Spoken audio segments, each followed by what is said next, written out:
Okay. Start over. Would ultimately be a Board of Health recommendation, right? and Conservation make Yeah. their own bylaws at a public meeting and don't have to go to town meeting. I have a suspicion they will be included, but I don't know for a fact. Okay, that makes sense. Yep, yep, Okay, yeah. so basically, I think they are shooting for the April deadline, April town meeting. That makes sense. Yep. Okay, all right. Because of the fact that we're dealing with the charter, we're dealing with general bylaws, we're dealing with zoning bylaws and subdivision control. A&R in Truro, Because- I'm sorry? the A&R in Truro, are they going to deal with that? No. This is Okay. Wellfleet, David.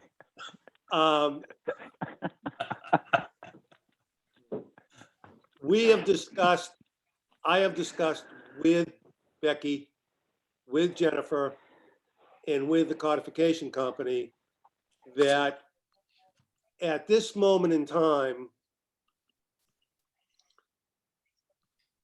because they've got to get things prepared almost like in November to start putting everything together to have it ready for town meeting warrant. Time is of the essence. The latest decision I know of is that we are going to basically leave the zoning bylaws and the subdivision control bylaws as is, except for a new numbering system.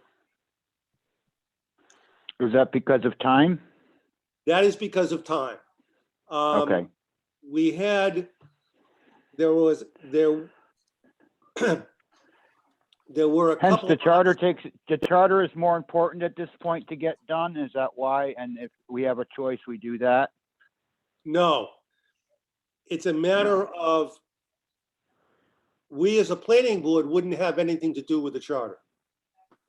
No, I say that, but I mean, getting the charter and all of the other things codified is more important than these zoning articles. Is that why they're pursuing that or avenue? No, I think what the gist, I'm speaking, David, only to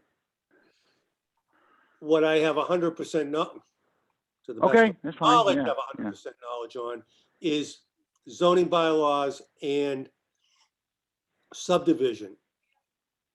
I'm not sure whether or not the powers that be that would control the charter, which probably would be the Board of Selectmen, and the general bylaws, which would probably be the So, Board of selectmen. whether or not they are going to do the same thing as we are doing with planning. I have a suspicion the first step for all of it will simply be renumber the system. A lipstick on a pig. We're starting with that. Exactly. And then, Okay, that's all I want to know. That's all I want to know. Once Lipstick on a that's pig. done- That's where we're at. yeah, once that's done, the next step would be for the next town meeting, we would go over and decide as a board, we would then get together and say, okay, do we want to start making changes where we consistently capitalize certain words, certain grammar issues? And then the codification company would now get into making recommendations to us for potential clarity in zoning bylaws. Okay, well, it's a process. I knew it wasn't fast, We have, so, across the country, they have all these zoning bylaws that they have codified for different municipalities, large and small. yeah. So is it more or less, it's one-stop shopping? This isn't a go out to bid and we find somebody to do this. There is somebody that pretty much does it. The codification That- company would do it. So David, if you said to me, or you said to the planning board, gee, I've got a question. All right, for example, on the It's a definition we monopoly. talk about tonight, Yeah, we could turn around to the codification company and say, could you send us Massachusetts towns similar to Wellfleet with their definitions on A through Z? Okay. No, but it's a monopoly. We're not shopping for a company to do it. It's somebody who's done it, has done 90% of Massachusetts. So this is a process and da-da-da. Doesn't have to go out to bid, and we know who's doing it, correct? It's all part of the contract for the codification company that we've already hired. Okay, that's, okay, good. There is one and we have a Their name. job Good. and their backup to help us do that. If we say, Okay, cool. if we say we want to look into a zoning bylaw regarding X, Yep. thinking about changing a zoning bylaw, we could contact them and they could turn around and say, all right, here are 20 towns Issues. Yep. that have done it. Hey, Jerry, Yes, this is becoming a discussion, I realize, but I just wanted to also request, maybe we have an agenda item at a future meeting where we all think about areas that each of us individually are interested in asking that kind of question of the codification committee, like I might say, a tree cutting bylaw upgrade or whatever it might be, it doesn't matter. And so that way we just spend some time as a group talking about possible requests that we would make to them. well, that's what we would do, David. That would be the Yeah. process. In other words, the board would say, I would put on the agenda zoning bylaw updates that the planning board would like to request from the codification company. Yeah. And we would discuss that. at Okay, open- so we can just do that at a future meeting, right? Yes, Yeah, okay. The second thing I want to mention, I know we have our agenda to get to, is most everybody may know about this, but I just looked up the recent status of it. There was a new act passed in March of this year called Creating a Next Generation Roadmap for Massachusetts Climate Policy. And in it, it says that there is to be developed by the state a new voluntary, has to be adopted by each town, a voluntary municipal specialized stretch energy code within 18 months of the bill's passage, which would be August of 2022. And I'm only mentioning it because this is in the works. It also turns out, though, as of the end of August 2021, nothing had been done on it, even though there's a statutory requirement that they have this new net zero specialized stretch code done within 18 months of the passage of the bill. So it may I drag don't want out. it. It's still a ways out, but I'm only bringing it up because it will be, I would assume, a topic of discussion at some point in the future. That's all. It's who knows when. right. And we've got to see their boilerplate bylaw first. Right. before we can Correct. even- Right, okay, So just an FYI, and who knows when that'll happen. all right. Okay, that's it. Thank you. Karen, Can I ask a Al- question about today's agenda? well, one second, Bonnie. Okay. I don't see Alfred. Has he come in yet? No, he has not. All right, Bonnie, Yeah, so you just said that the person who is doing the codification is not touching the zoning bylaws except to maybe change the numbering. But our agenda tonight is all about some suggested changes to the zoning bylaws. Am I understanding this correctly, that we're deliberating on whether to take on these points that the building commissioners has raised?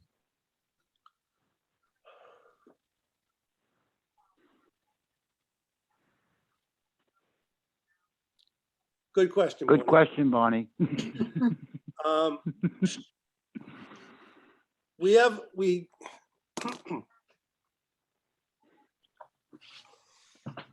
decision not to make any changes.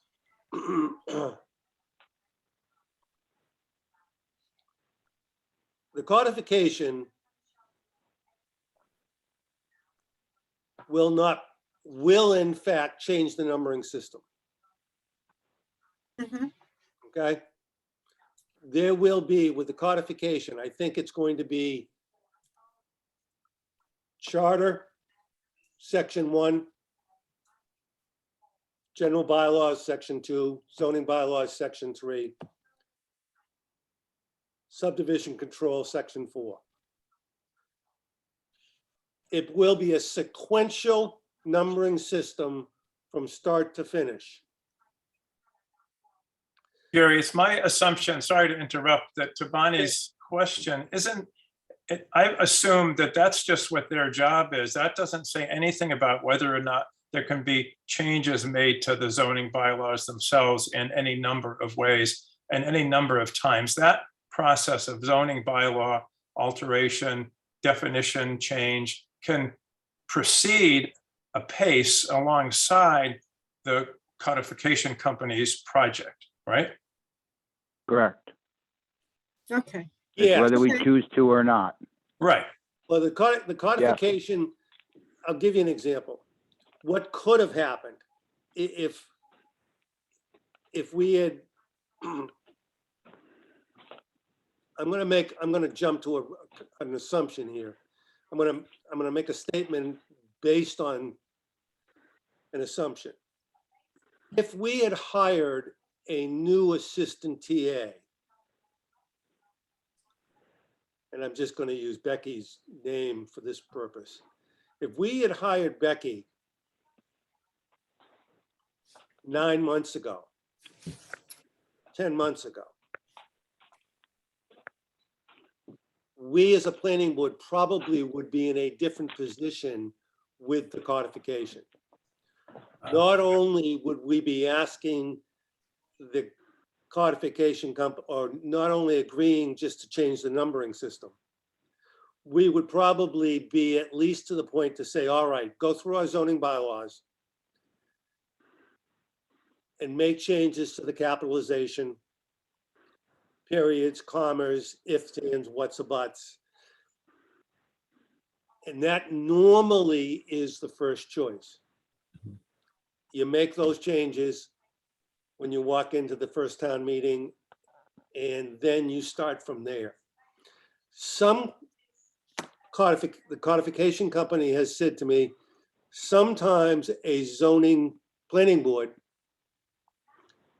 given sufficient time, would say, okay, we're gonna go to a codification system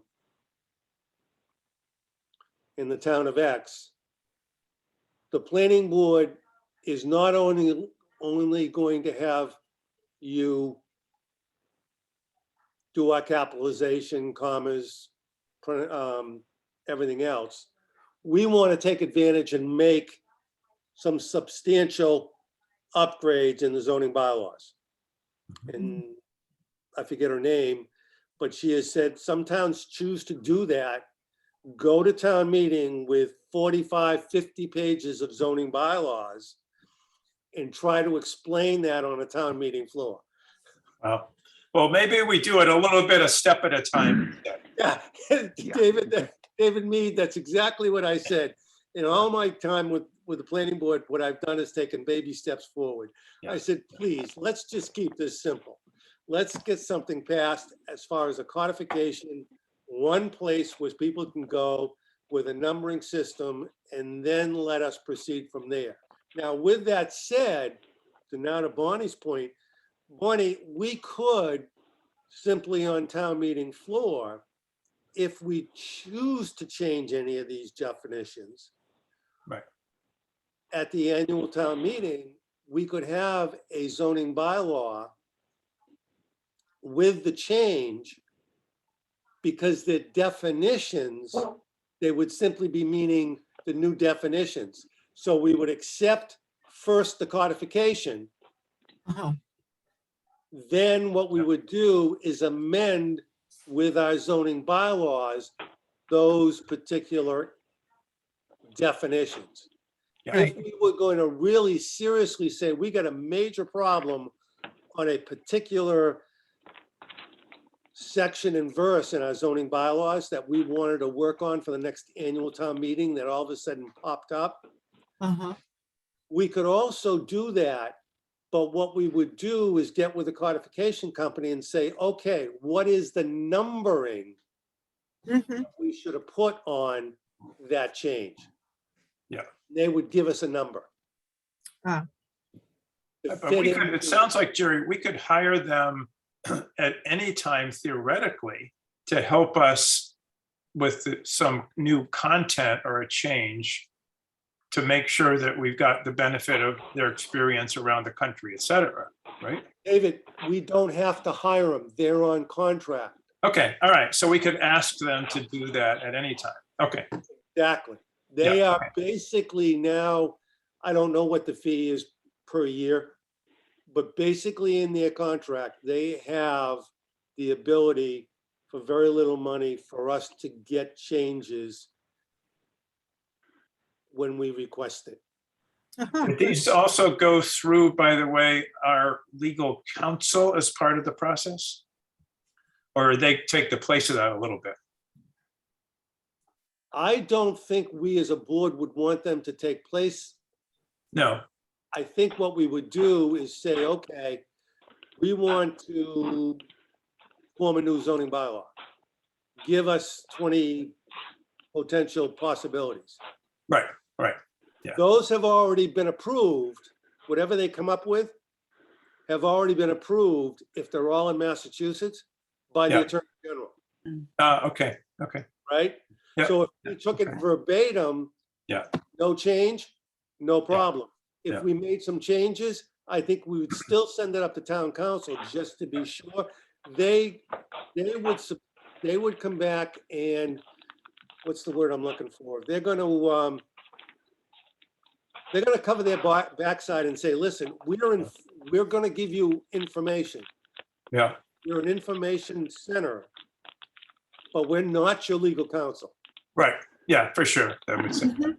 But this is a great thing, actually, because it means that if we do it at, say, the next meeting, if our agenda includes discussion of possible bylaw alterations or projects, you could say, for them, to give to them, then we could really get some real value out of it.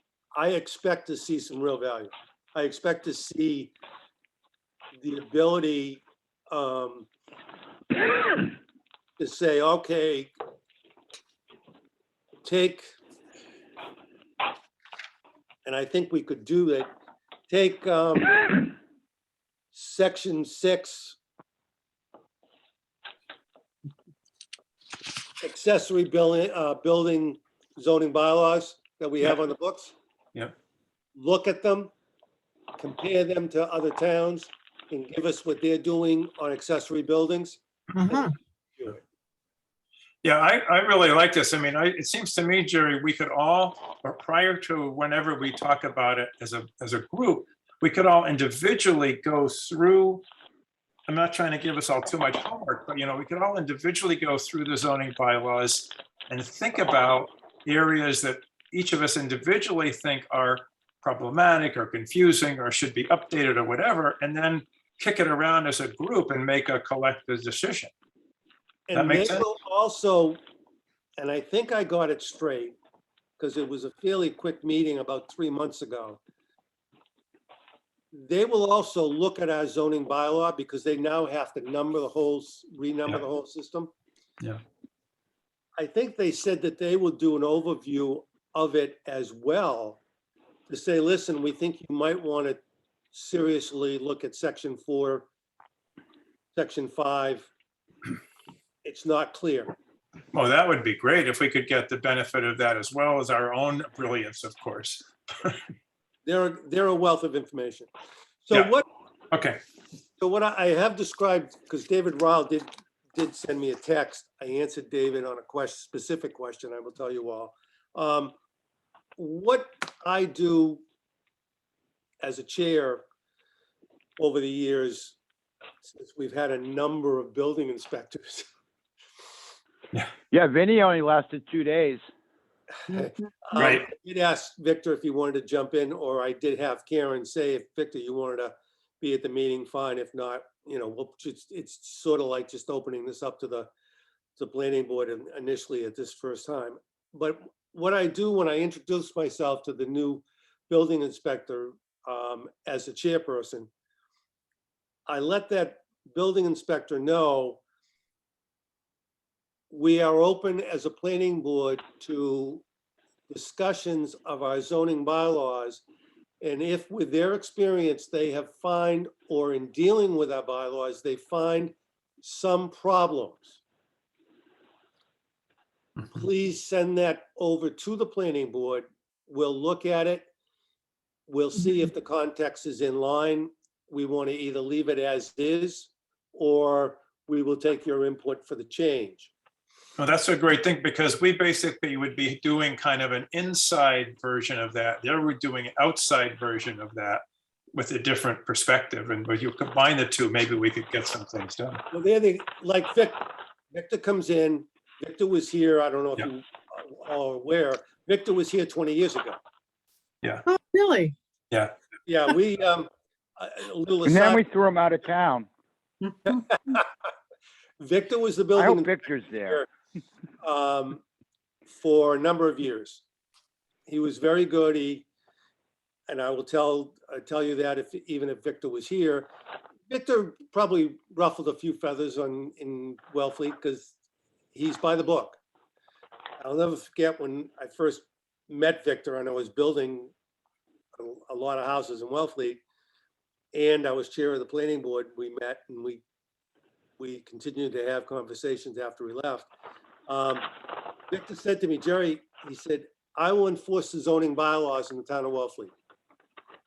If you pass a zoning bylaw that tells me that every house in Wellfleet has to be pink, I will enforce it. I have no emotion in the bylaws. I have no personal interest in the bylaw. I will enforce the bylaws as you as a planning board get past the town meeting floor. And that is, I can attest that Victor has no emotion. well, he tries not to. I mean, he's I'll not going swear to to say that. good bylaw or a bad bylaw. He's just going to say, I'm going to enforce it. That's his job. So when Victor left, Victor went to Brewster. Well, lo and behold, who was the town administrator that hired him? Charlie Sumner. Charlie Sumner. Yeah. Ah, And Charlie Sumner had him for almost 20-something years. And as Charlie said to me, I never had to replace him. mhm. Great. You couldn't. You And- couldn't. He was an icon. When Charlie came over, and I don't think Charlie will mind me telling you this, when Charlie came over, and we lost our building inspector, when Charlie went to the retirement party for Victor in Brewster last year in August, he handed him an application to Wellfleet building inspector. And so Victor's on as basically a fill-in just to help out. He will stay on after we hire Somebody. a building. Well, Jerry, be clear. He is a hired mercenary for $90 an hour, and don't bullshit anybody about that, okay? I like Victor, but that's the reality. He's Okay. a thorough individual that has a very good knowledge of zoning bylaws, and he knew zoning bylaws in Wellfleet because he was here before. So basically, what's before you tonight is a couple items that he has picked up on already. Mhm. Victor is not saying change them. Well, he's misreading a few of them, so Huh? don't take his word. He's misreading a few of them, so don't take his word as God by any means. We'll get to that, right? Let's get Yeah. into the, Yeah, so that's how they landed in front of the planning board. Yeah, okay, Now good. you got the background. To David's point, they may be applicable. They may not be, but they are things that at least Victor has triggered as items that he feels a little bit uncomfortable with. And if the board chooses to do anything with them, fine. If the board doesn't, he will try and work with what he's got. That's simple. Okay. So basically what you have in front of us, and we're not looking to rewrite these things tonight. I think we'll just go over them. If we make any changes, they would of course go on the town annual town meeting. I'm not trying to get them on to the December, next meeting, which right now has been moved, I think, into January. yeah, okay. But if the board chooses and finds that we can do it and hold a public meeting over the holidays and get it done, fine, but I don't think we can. So let's proceed with basically his first definition of area building. I think what he's saying, if I understand correctly, is that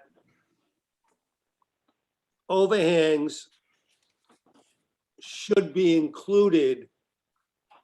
He feels overhangs it appears he feels that the overhang should be included as lot coverage. Hmm.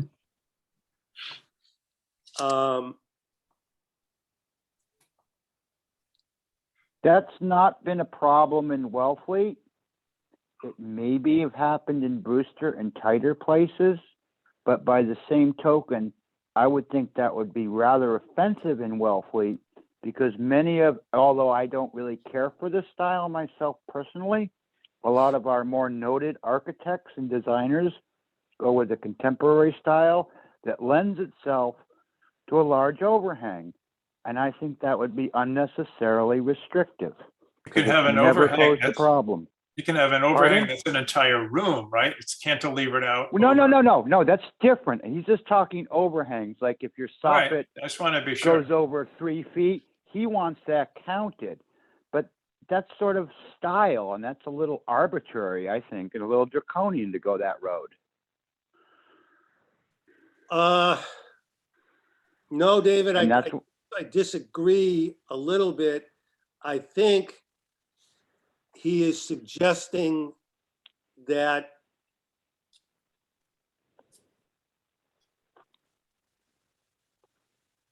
if I have a big floppy hat with an overhang, he wants to count the overhang for roof air, for lot coverage. And fundamentally, that's what it says. I know it does. Yeah, then Here's- that's what he wants, and I don't want that. I think it's garbage. There's Okay. no gray area here. What if it No, there is- overhangs a there is- property line, a setback line? Well, that's, yeah, it comes down to, Yeah. it comes down to the roof is a setback line. You have to stay because it's part of the building.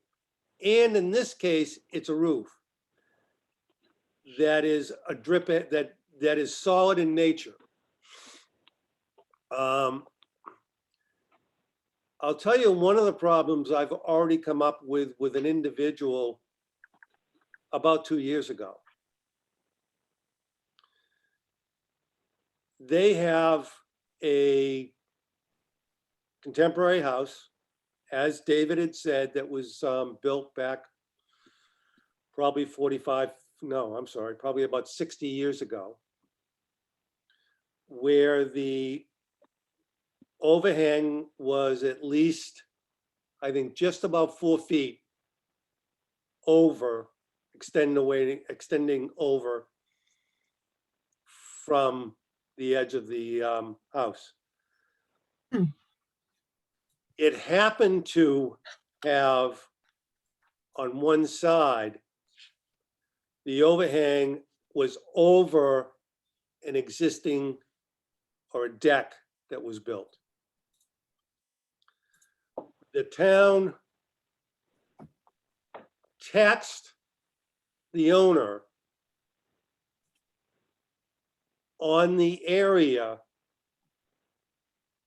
from the edge of the drip line down to the deck as living space. Well, that's wrong. Couldn't change it. It's stuck. I think she finally had to go to the state to get it altered. Hmm. But because it's stuck out over the roof, over the deck, whoever the assessor was went out and said, well, wait a minute, if they go to the Board of Appeals for added square footage, the roof is already cantilevered over, that's lot coverage. Therefore, you drop, that is the edge closest to the setback. If the setbacks had changed, it's now a non-conforming structure because it's extending out over 4. They Right. could in fact push out their house 4 more feet and still be okay as a non-conforming structure. So in But one sense, we That's yeah. tax it that way. It's built as a structure that way. And I think he's simply saying, okay, shouldn't you apply that roof overhang simply to the setback and make sure that they stay within your setback limits and don't encroach No, in? Jerry, I would say he would be making it easier to do that because by saying that, that's already implying that it's living space. It's not living space. That was an error on the assessor because it's not conditioned space.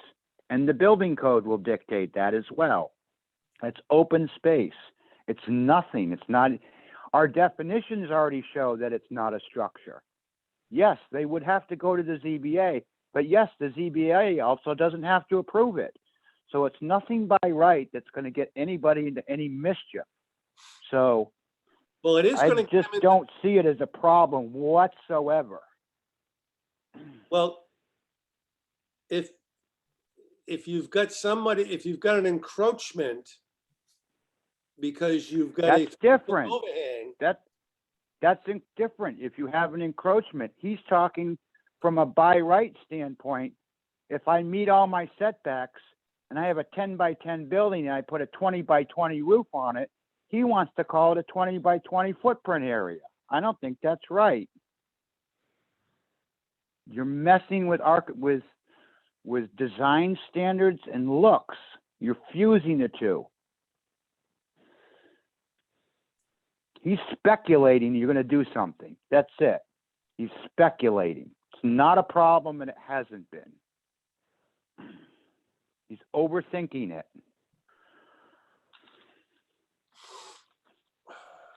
well, anybody got any input on it? Yeah, I'm just not correct. I'm not ready to just rule it out of hand myself. I get your points, David, for sure. I understand exactly what you're saying. It's very clear, but I don't know that that's the whole story, because it seems to me that there is some validity to the idea that I mean, let's take an example. You look down at a building from above and it's got these overhangs. Well, that looks like the size of the building. I mean, I don't know that there's anything so bad about being a little more precise about how we define the area of the building. I realize it could mean that the usable space inside a building with a large overhang could be smaller if this was changed, but I don't know that some limits on size of structures and usable space is so bad automatically. I don't think we want to see, just one sec. I don't think we want to see, we can't stop most of them, gigantic this and that all over Wellfleet. So there's just something to, I think about. I'm not sure which way I go on it personally, but I'm not ready to rule it out. Well, David, my example of the 10 by 10 building with the 20 by 20 roof. if the assessors go, oh, it's a 20 by 20 building, that's what they're gonna charge you on taxes. I Is that understand. fair if you only have 100 square feet in that is building? That's the fairness of it, okay? Because they're gonna assume the greater of the two. And if it's just a roof overhang, they're gonna tax you as it is conditioned space. And that value is God knows what, how much a square foot they'll tax you on that. They shouldn't tax you because you want to push the water away from the building, or you want a 4-foot or an 18-inch. I mean, it gets ridiculous at that point. Well, I think David, both Davids, I see both points. Anybody else? Olga?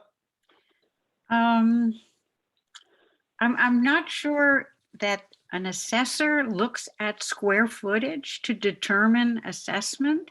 It has to do with the neighborhood you're in, the type No, of square They house, footage. age, value it on the size of the house too. Yeah.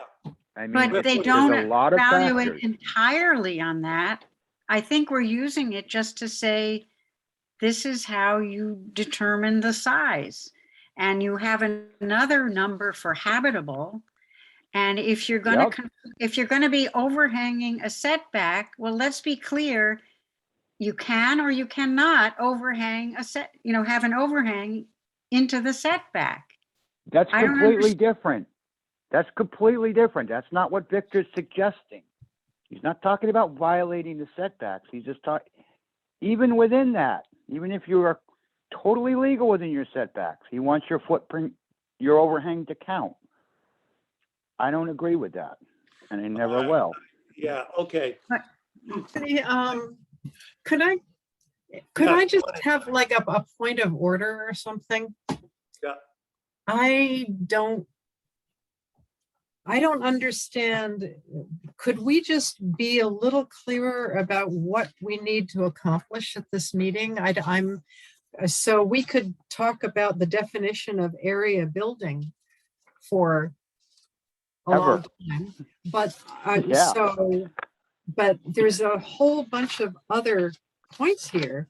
And there's also this email from Victor to Ezra Ambrose, where it sounds like there's a difference of opinion between Victor and Jerry. So I just No, need that's to, all- I want that's all- to have I just want to have a better idea of what we're trying to accomplish at this meeting. We're just trying to go over whether or not you want to proceed with discussing changing zoning bylaws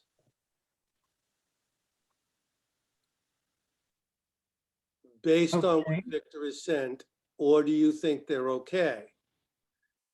Whether or not we should just leave them as is, or whether or not we should put them on for further discussion as to a definition change. Okay.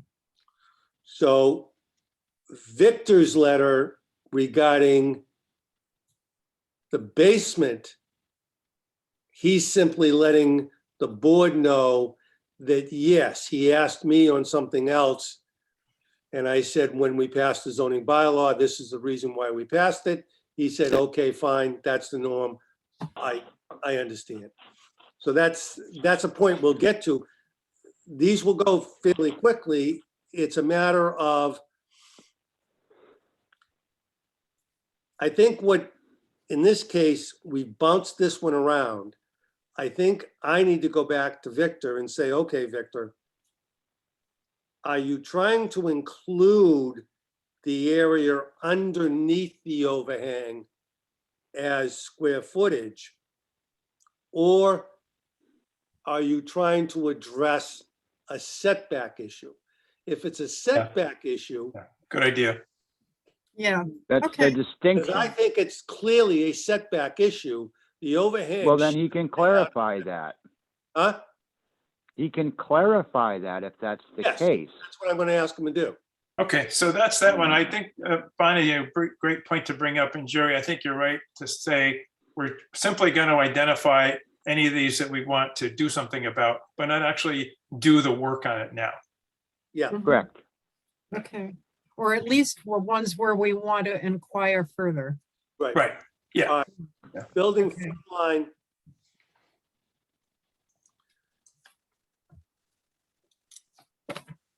I have a question about this one. I'm not clear on what the over 7 foot in height part means. What's that referencing? David, that generally, at least let me intercede.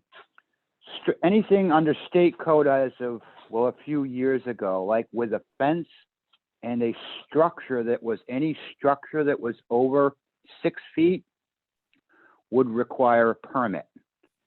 They have since amended it, and I don't know if we've amended it locally or Victor injected that, but the state has now made it feasible to allow 7-foot fences without a permit. And you're starting to see that in Wellfleet. And there again, I don't know if we've amended that at a local level. I know Provincetown has not. They've kept the 6-foot fence because they feel as though a 7-foot fence is, a lack of a better word, a fuck you fence.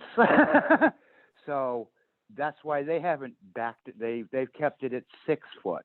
So that's where that 7-foot Yeah, standard comes. okay, got it. Yep. got it. Yep. If that's helpful, yeah. So the current or at least I'm going on the current bylaws that are in this notebook that I got at the beginning. So the front line of building in our bylaws doesn't include any footage at all, but it does say that unenclosed porches, which is like a deck, are part of the front line of the building, but not the steps. Correct. Right. Correct, Bonnie, because you pointed it out exactly my point.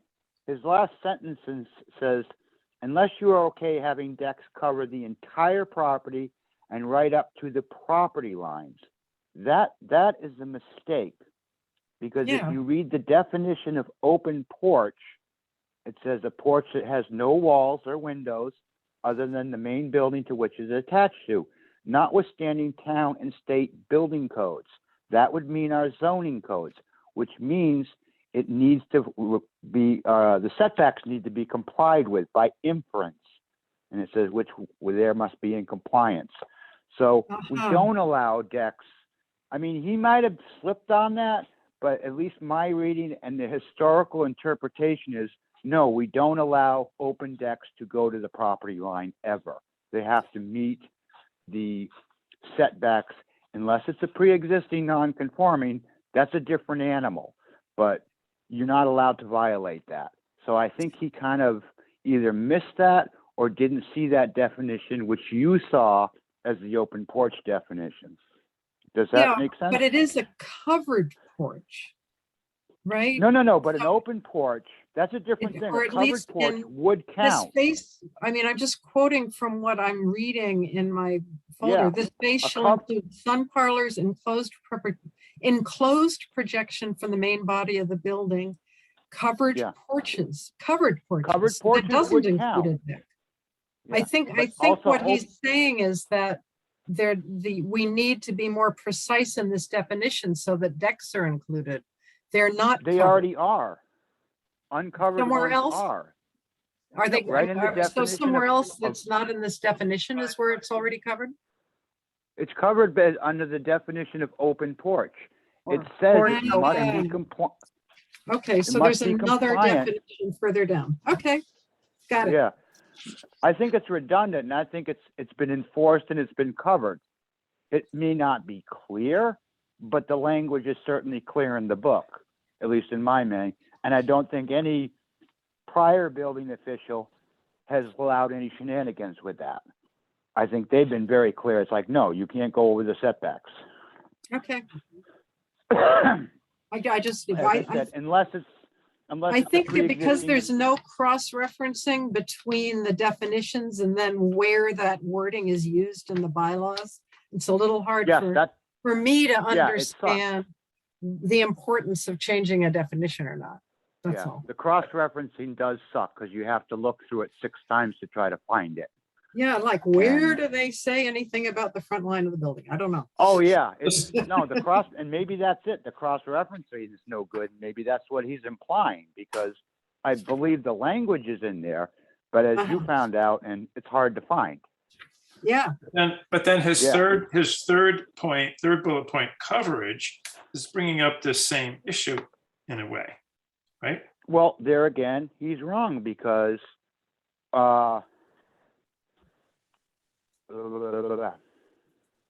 no, we addressed that in either open porch coverage, which historically we haven't counted as lot area.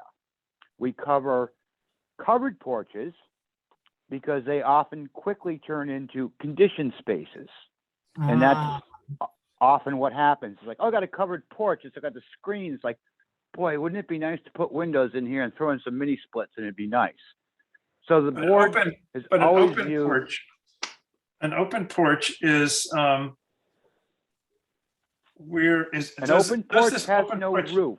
No, I understand. I'm just thinking, so that's still subject to the setback issue, right? Correct. Always. Because that's what Always he's has been, saying, that you always could will have be. a deck. He's saying you could have a deck that could go wherever it wants to. No, and that's not the case because the open porch definition prohibits you from violating the setbacks because it has to meet the municipal code, and i.e. that would be zoning, that's setbacks. By definition, that porch, that open porch is a structure. It needs a permit to be built. It's attached to the ground. That Okay. permit is attendant with meeting the setbacks. But does the open porch definition cover a simple concrete slab, let's say? He's correct in that analysis that hardscaping, which is anything, and this has historically been enforced as well, anything less than 8 inches is considered hardscaping Yeah. and not required of a permit, a building permit, an inspection, all of the above. So you So can he's run sort of pavers to your basically lot saying line. you could have the hardscaping go right up to the property line. Do you want it to? be Correct. That possible? would be, yes, and that's considered a matter of right because under the building code, that's considered landscaping and no permit or zoning relief is required. That's true in most other towns. And it's usually just like Wellfleet usually says 12 inches. I think P-Town says 8 inches, you know. Wellfleet doesn't have anything verbally written, but it's always been enforced that way. Hardscaping is by right. If you want to put bricks to your sideline, go for it. Or if you want to take a deck less than 12 inches. Less than 12 inches, correct. Yeah, bring it all the way to your lot line, you can. yeah. But Which the minute does, you elevate that and it needs attachment to the ground, it becomes a structure. but if you have a And then it's 10-inch deck, if you have a 10-inch deck or whatever, 9-inch that goes to the property line, is that something that we all think is just fine? I understand what it's been done, how it's been done Yeah, so far. Yes. Well, David, that might need to be clarified because P-Town's very specific. It's 8 inches, which is traditionally one step. That 9-inch, that triggers just exactly that you say. You need another step to get off of that. So therefore, they consider that 9-inch, that's a structure. You can't do that. I know it's crazy, but that's the way it works. But I mean, we I'm could just do saying that that. somebody, leaving aside the actual inch issue, somebody could, whatever the inches are, somebody could make something a little bit less than that Mhm. to get by the regulation and make it right to the property line or whatever, Mhm. Yeah. right? But usually anything a foot below or 9 inches below does not impact the neighbor. Given that you can put a 7-foot fence or a 6-foot fence on your lot line without any questions, a patio there generally has no impact. I'd be more pissed if somebody put a fence on my property line rather than they put a deck on it, put it that way. I have to look at the fence. Yeah. Hmm. Okay. Dwelling multiple family. I think he's looking for clarity. The state building code basically is saying 3 or more dwelling units. So I think what he's asking is probably for us in our multifamily dwelling to, I think we have two or more.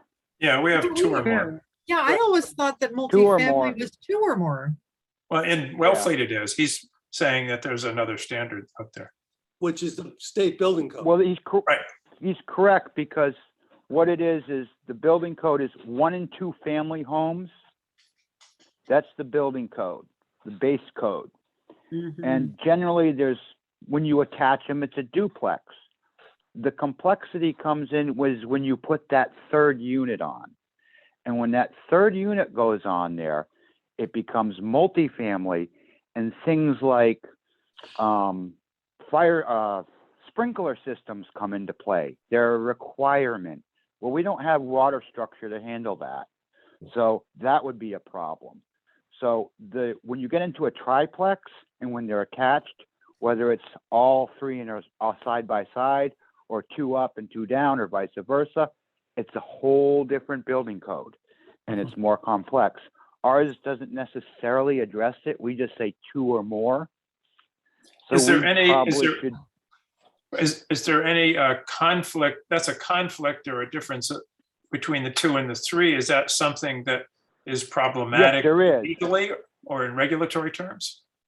And I think he wants clarification, and I think what he's leaning towards is the right direction, and go 1 and 2 family, and then multifamily is 3 units or more. And I think he's just trying to jibe our definition of multifamily with the state building code, which makes sense, because ours is confusing. Ours say 2 or more. It's like, well, that's a duplex, and that's actually a 1 and 2 family home. Multifamily is really 3 and more. So in the building code, there's a very distinction. In our code, we say 2 or more. So we're kind of in gray waters there. And I think I'm assuming he just wants to tidy that up so it's clear. But we don't have a 1 and 2 family definition, right? No, because we prohibit 2 family. Right. So that's the trouble. Right. Except for Except as ADUs. ADUs. Right. And I Right. think if we could eliminate the 1, 2 or more and make it just multifamily, it would help with the ADU business, because you don't want to call them multifamily. Although the septic regulations say more than 1 family, you have to do X, Y, Z. Yeah. But that's a whole other thing.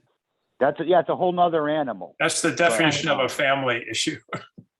Oh, yeah, don't go there. But Yeah. I would like to make multifamily 3 or more, just because, if you have an ADU, you don't want to have different requirements, Standards, yeah. standards. for Well, I the whole- wanted to see what he's trying to clarify. I think I know what he's trying to clarify. I just want to make sure that I'm guessing right, that he just wants to distinguish 1 and 2 family versus multifamily. So Right. our definition What's that? matches the building code. He wants to I think match, that's what the yeah.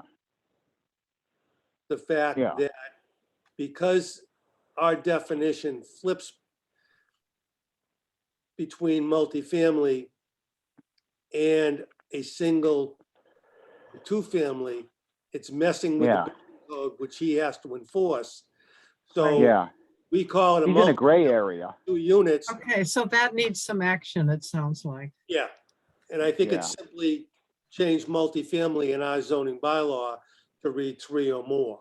Jerry, it Yeah. sounds to me like, I'm sure you're way ahead of us on this, but most of these things, no matter what we decide, you may have to go back and revisit them with Victor and just double check, clarify, expand on, whatever, right? Yeah.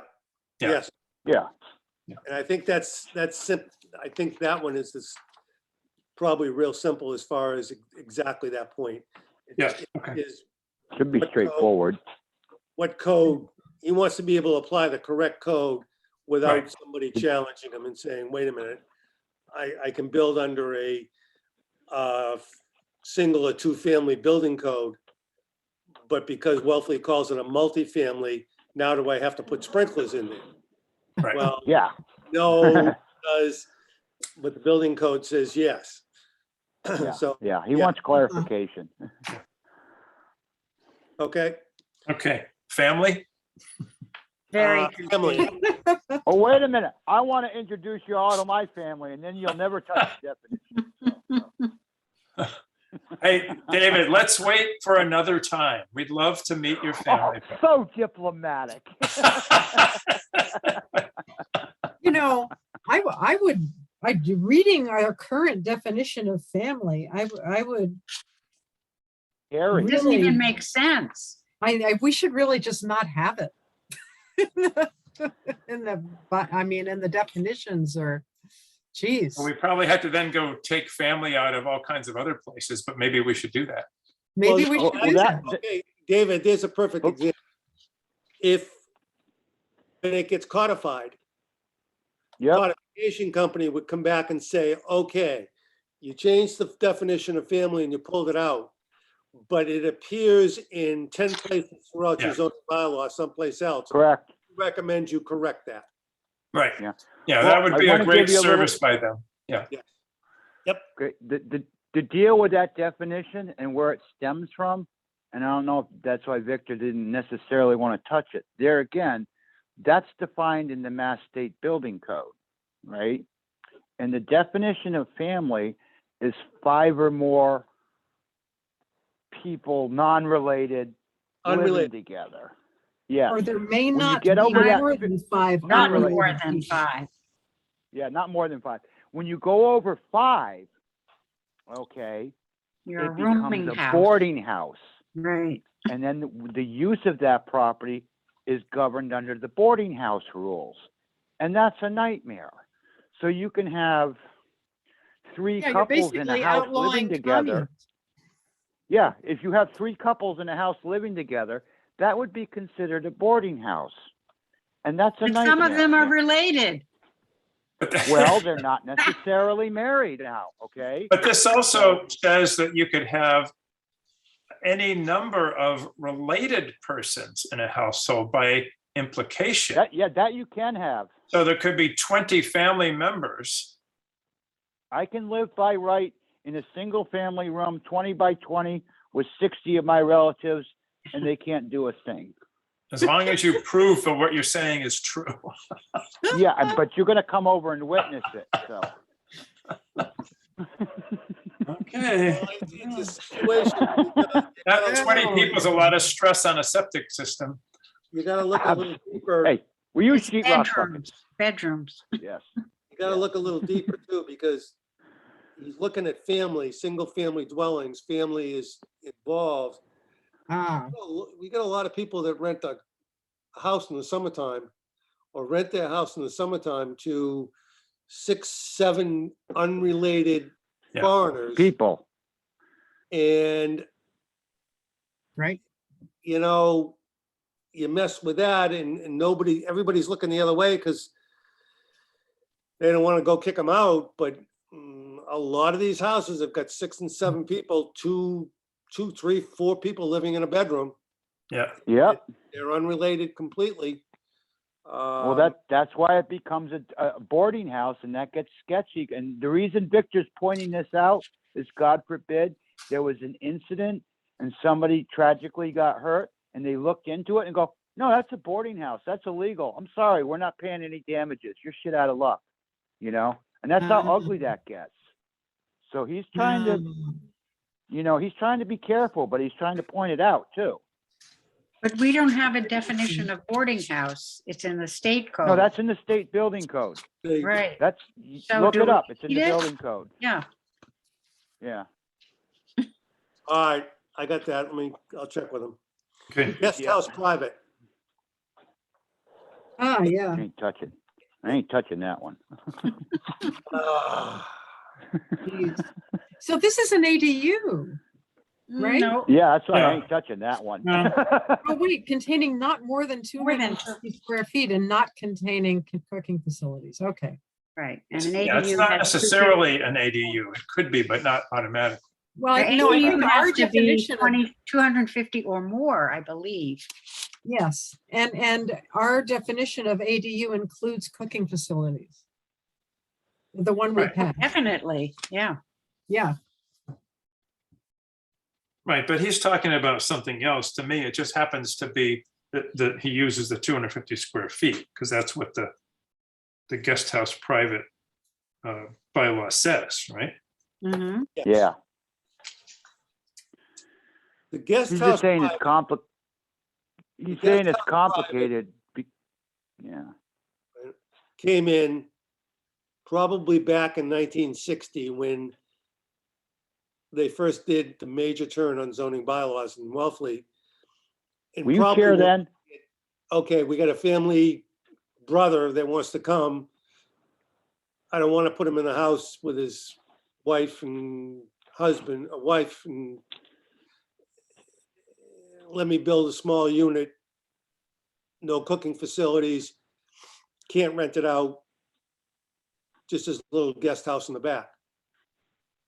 Now what he's saying, because anything built, such as a man cave, such as whatever the things he's submitted here, are now considered bedrooms. So now even the guest cottage is considered a bedroom. So you've got to meet the septic regulations. You can't put a kitchen in there because basically our zoning bylaw says everything is a single family except for Right. ADUs. Right. So he's touched bases on both of those. But if somebody now wants to say, okay, I'm going to build a 2-car garage, I'm going to call it a man cave, but really I'm going to put a bathroom in there. It's going to be 350 square feet. It's considered a bedroom by Board of Health. He governs that because it's habitable space for building Mhm. codes. I think he's having a real hard time with no, what does he call this? And does it have to meet building codes? Well, he's but right mixing now- a little bit. Right now, we It's- get a lot of this, I happen to have one, a stamp on the occupancy permit that says not for human habitation. Yeah. See, there lies the difference, David. I'm standing in it right now, anyway. Yeah. Yeah. Are you human? Is that structure you described, Jerry, is occupiable, but it's not habitable.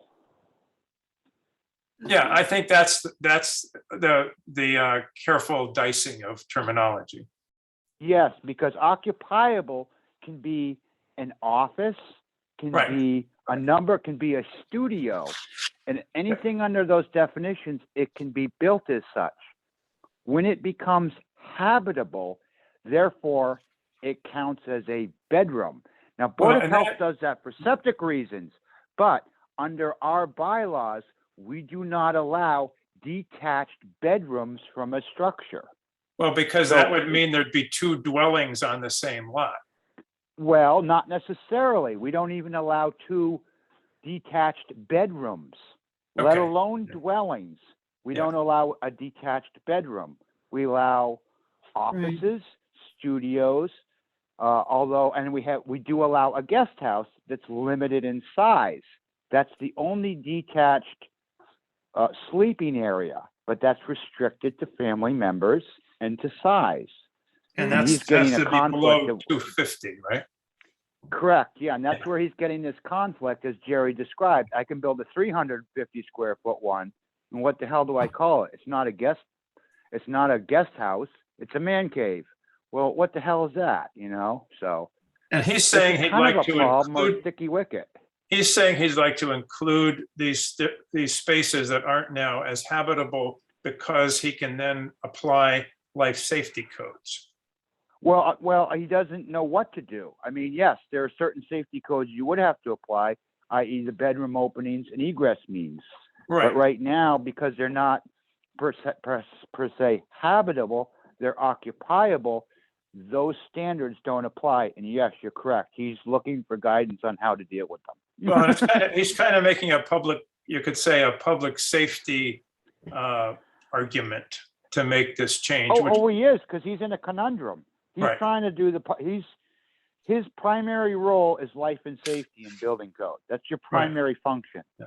Okay, so that's what he's looking at. So now he's permitting these structures that he damn well knows is being used as bedrooms, but he can't make the requirements of bedrooms of them because they're only occupiable and not habitable. And he has to have some sort of direction to go with that. Does that make I sense? could see that, except then he wants to, at the same time, that runs smack into the issue of no two dwellings on a single piece of property. Totally. The bigger Well, issue. that's different because a dwelling is dictated by the kitchen, okay? Habitable does not necessarily mean a dwelling.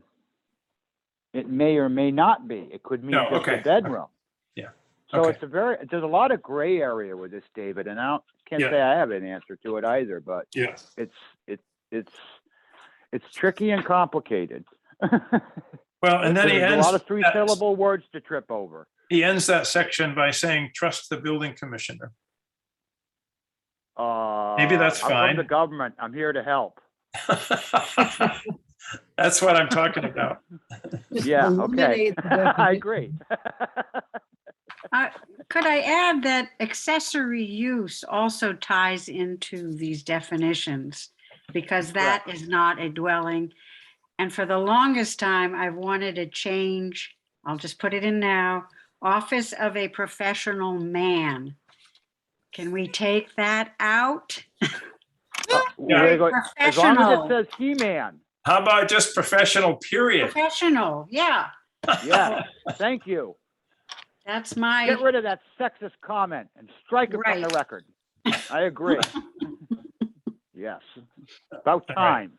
Thank you. but Olga. accessory use does tie into this stuff too, because it's Yeah, not habitable. Absolutely it does. It's in a building restricted to residential use, blah, blah, blah. Yep. Yep. Where do Very we, good where point. do we say that you can't have a detached bedroom? Where does it say I can? Well, if it doesn't say you can't, If it doesn't say you can't, then you can. why can't, If I try to build, Jerry, a garage and say, I'm gonna put a bed in there, they're going, what are they gonna call it? It's my bedroom. It's detached. They're gonna go, you can't do that. I know of no detached bedrooms that have ever been permitted in Wellfleet. yeah, but Because they have to, it's got a toilet. It might count for septic, but I don't think you can build a detached, because they would consider it a cottage colony. You could build a shed and call it a bedroom. I mean, no, a Well, cottage we don't have the colony- bedroom police, but Whoa, you can't- whoa. yeah. Cottage colony has got cooking facilities. Not necessarily. If you build a bedroom with a bathroom detached and it meets Yep. the code as far as septic bylaws, it's not a dwelling. It's not a separate living dwelling. Doesn't have a kitchen. Why can't you do that? Well, that's why I was Oh. going into the issue of what's considered a You want me dwelling. to go to your down that point, dark Jerry. road? I can't give you an answer right now, but I'll probably find it. but cottage colony don't does say one dwelling unit Well, in the definition, each containing one dwelling unit. Okay, then we're back to Well, it's not a dwelling. dwelling unit, it's sleeping. Well, that's what a it says. dwelling is a building designed to use quarters for one or more families. You don't have a family living in it, it's a one bedroom. No So maybe- You can have a one bedroom for a family. Yeah, All but right, I'm going to it's- get a permit for 6 detached structures, and they're all separate bedrooms.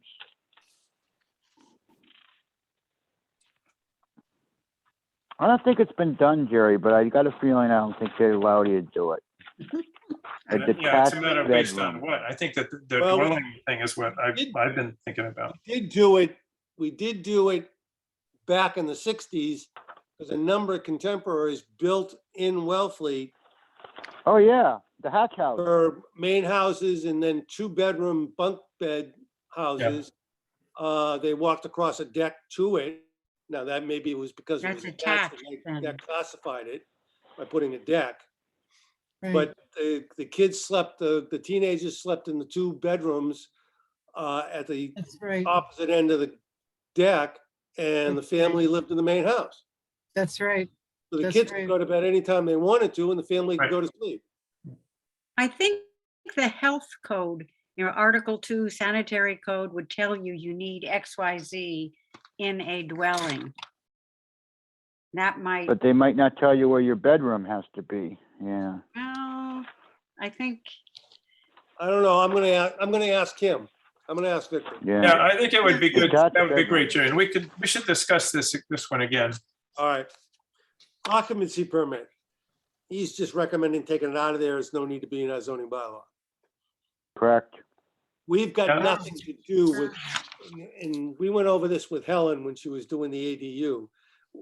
Planning board has nothing to do with a building permit.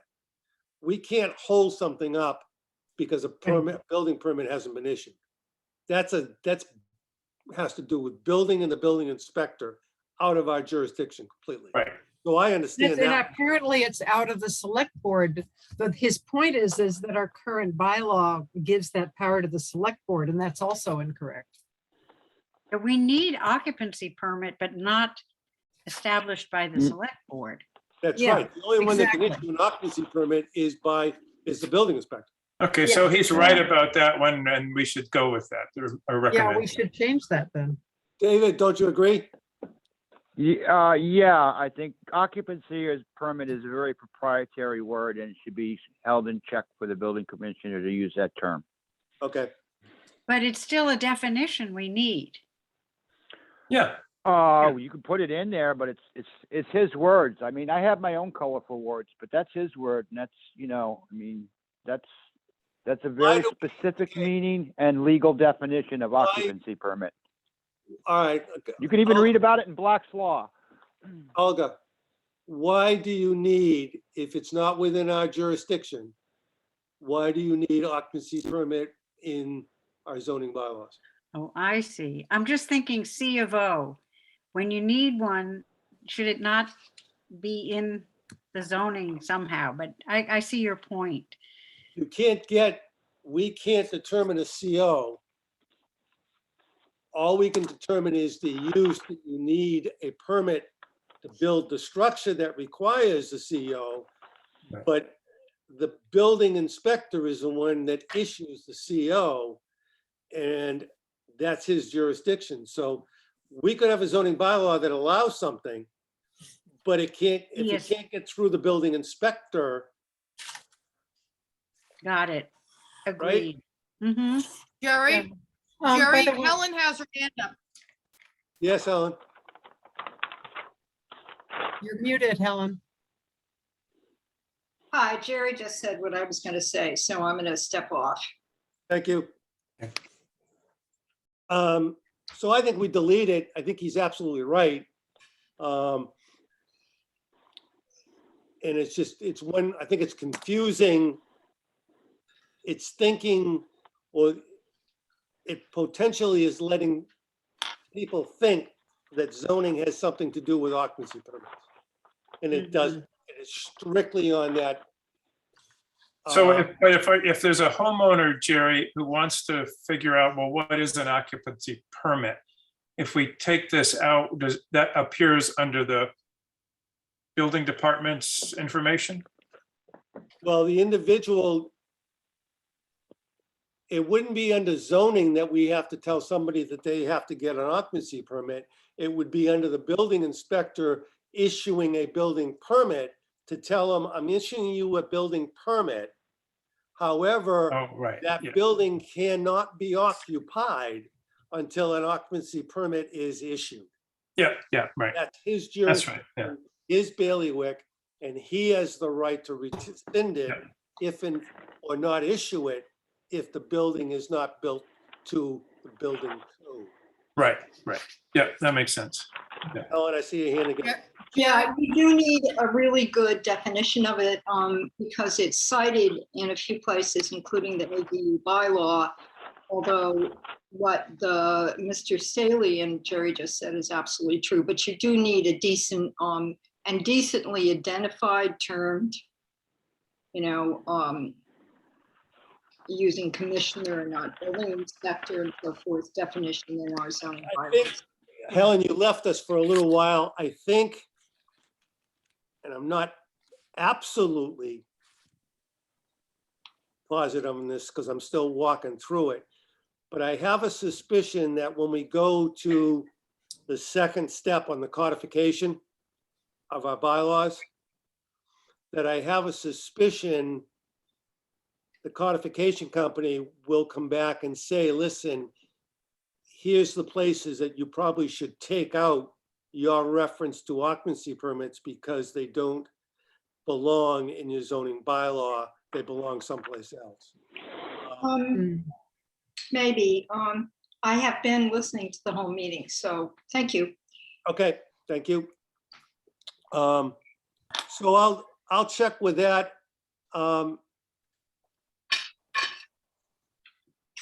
And I think if we have time, I might even be able to get into the codification company.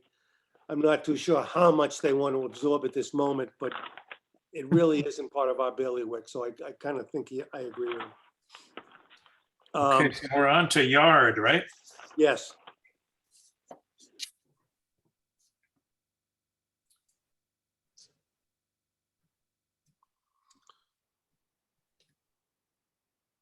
Hmm. So this is the place where I want to cross-reference, like I want to see the zoning bylaw that uses this definition to understand how, how important But it this- is. Well, I think I know part of it, Bonnie. Yeah, David Rowell nailed it. This basically Wellfleet has got to follow the state regulation now. 7 feet is the high point of all fences that can be built uh-huh, without a permit. right, When you build a 7-foot, 1-inch fence, that now becomes a structure. right. I think, and again, this goes back to clarification with Victor. I think Victor is saying, okay, if someone builds a fence and they want to build it 8 feet, it's a That's structure. the structure. I can give them a permit for it, but they can still take, it appears to Victor, without putting words in Victor's mouth, it may appear to Victor that if they want to build it 8 feet, he says, okay, because it's a structure, he's having a hard time finding where the clarity is on a structure to say how many feet off the lot line can they build it, or can they build it right on the lot line? Or do they have to build it now that it's a structure 30 feet off the front line and 25 feet off the sidelines? Mm, Because you changed it from a fence to a structure, like a house. And that's all to do with the height. That all to do with the height. Because I Now, guess, we could choose to amend that and go back to 6 feet. Because keep in mind, this issue came up down in South Wellfleet when somebody was putting a fence down there and they were putting up a 6-foot fence and people got outraged. Well, if those conditions exist for a 7-foot, they would be livid. So, I mean, that is something you may want to consider, and towns have kept the 6-foot minimum, But what's interesting is, Victor is making a different point altogether. He's using this to express his worry about the building of things with no setback restrictions. No, I think decks are covered in there because that's under open porches. Decks, But yeah, I think decks. it goes to Bonnie's point that it's not cross-referenced properly. well, the deck, that's why I just hit only the 7-foot fence.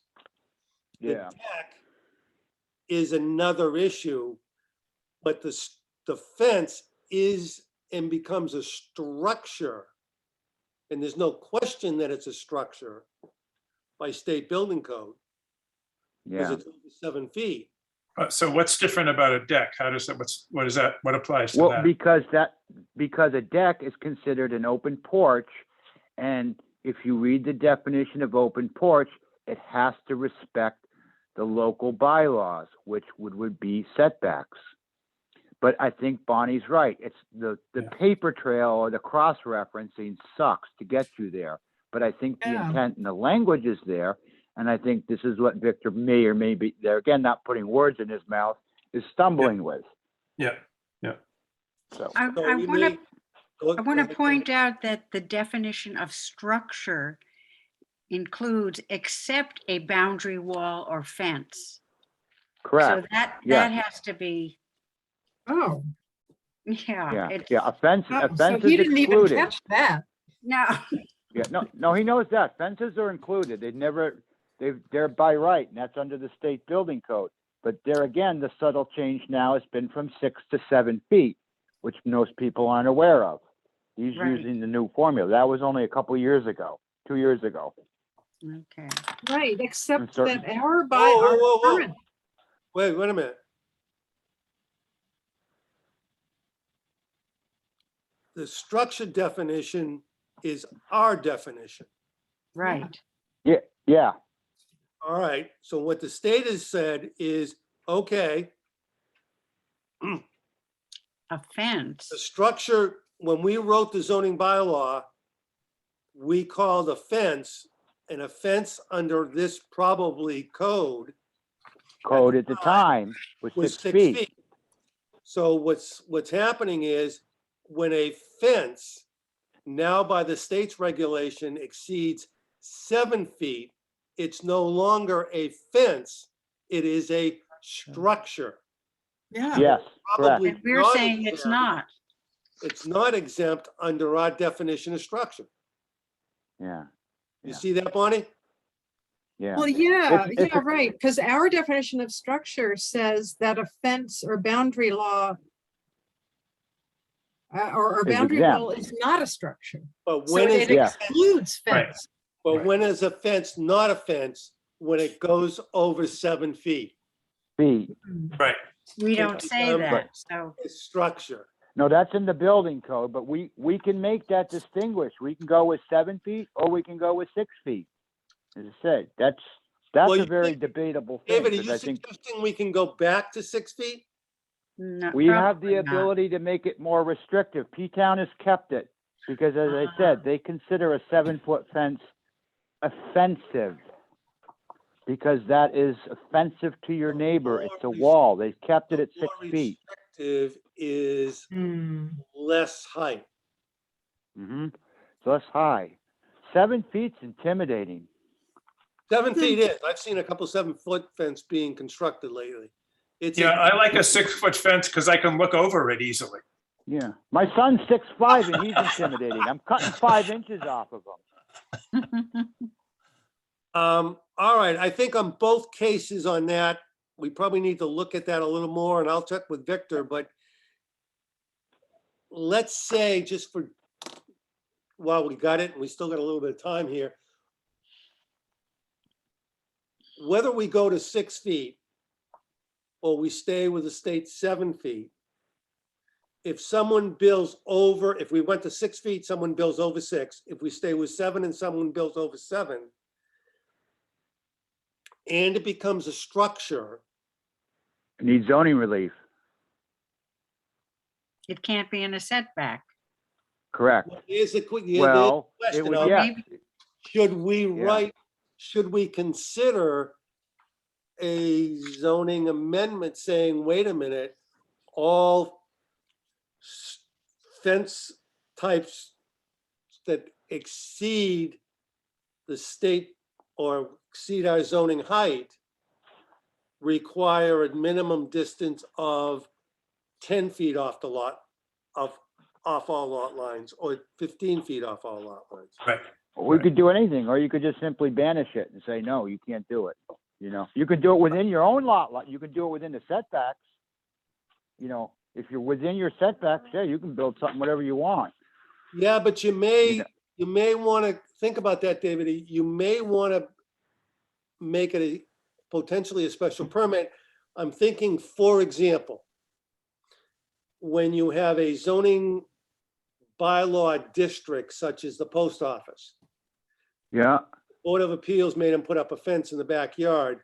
The Yep. highest they Yeah. could do at the time was 6 feet, because you got single-family dwellings behind it. yeah, Under the new bylaw, they may want to say, no, we want to go to a structure. Yeah, we want to see 7 feet or 8 feet to make that district boundary a little bit more definitive. So I but think, Jerry, they could go, that being said, they're not prohibited to do so. They would have to seek a variance from the ZBA, and regarding the fence, they could probably get a variance on the fence. They could probably go to 8 feet with a variance. Well, in a situation like that in particular. yeah, why would you? Exactly. The argument could be made because it would probably be conducive to both parties to do so. Well, special permit lets both parties participate. Variance, Yes, before you can even hear the case, you've got to say you've got a shape and topography problem, which in most cases you're not going to have a problem, you're not going to be able to meet. yeah, yeah. Well, they could, there's an avenue for relief for that. Okay, I think we may, Right. or we may need to create an avenue. Something. Well, Correct, yeah, I agree. Olga, Yep, it could be by special permit, fences over 6 feet or 7 feet, whatever. yes. Let the ZBA hear it and make their life miserable. Okay, David. Olga, I Yep, think, I remember, like, it's a convention that if you put in a fence, you have to set it back about a foot from the property line so that you can maintain it. Is that, no code on it. no code on it. I That's think the only courtesy. time I've seen that, and David's right, I think It's the a only courtesy. time I've seen or heard something from a building inspector is if you put a fence on a lot line, which you're allowed to do, you must face the good side of that fence towards the Oh, abutter. right. If in fact you set that fence within 1 foot or more from your lot line, you can now reverse that fence and you can put the good side towards the inside. There's only one other caveat with that, Jerry. What is it, David? I'm prohibited from picking which side is the good face and which side is the bad face. That's what I was told. What But is is- the abutter? Yeah. but do we need that in, is it in the code? No. I'm not sure. I can check. I'll check with Victor. So maybe we need it. I don't Well, it know. wouldn't be a bad thing because that's not always known. I mean, I had a case Yeah. where a fence company in Newton, actually, where I lived, put the fence in backwards. And because they didn't know any better, they were trying to be nice to the homeowner, my neighbor. And then I and the homeowner said, that's wrong. You got to redo the whole fence and turn it around. So they made them do it. So it's, why not make it Wow. clear somewhere? Wow. Yeah. Okay. Wow. All right. I'll speak. I'll talk to Victor. All right, Okay. volume. Wow. Section 6.1.54. Okay. Yep. This comes down to the discussion I had with Victor. Yeah. What happened was we had a case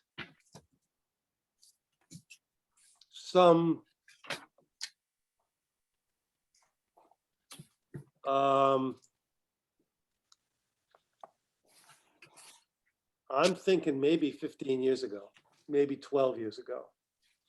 It said 2005, in something I read.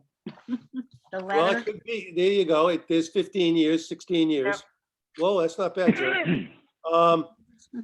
We had a situation where Oh, I read that. someone wanted to put a full foundation underneath a bean pot cellar house that they had. And they went to the Board of Appeals because the building inspector said, well, you're increasing the volume. Board of Appeals didn't want to handle it. no, it's not increasing the livable volume. It's not increasing that. Listen, if someone wants to put a foundation underneath their house, more power to them. They kind of kicked it back to us. The planning board made a determination.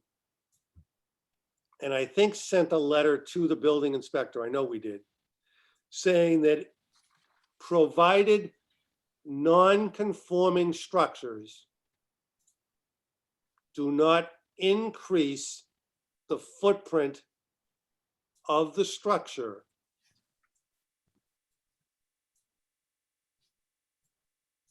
a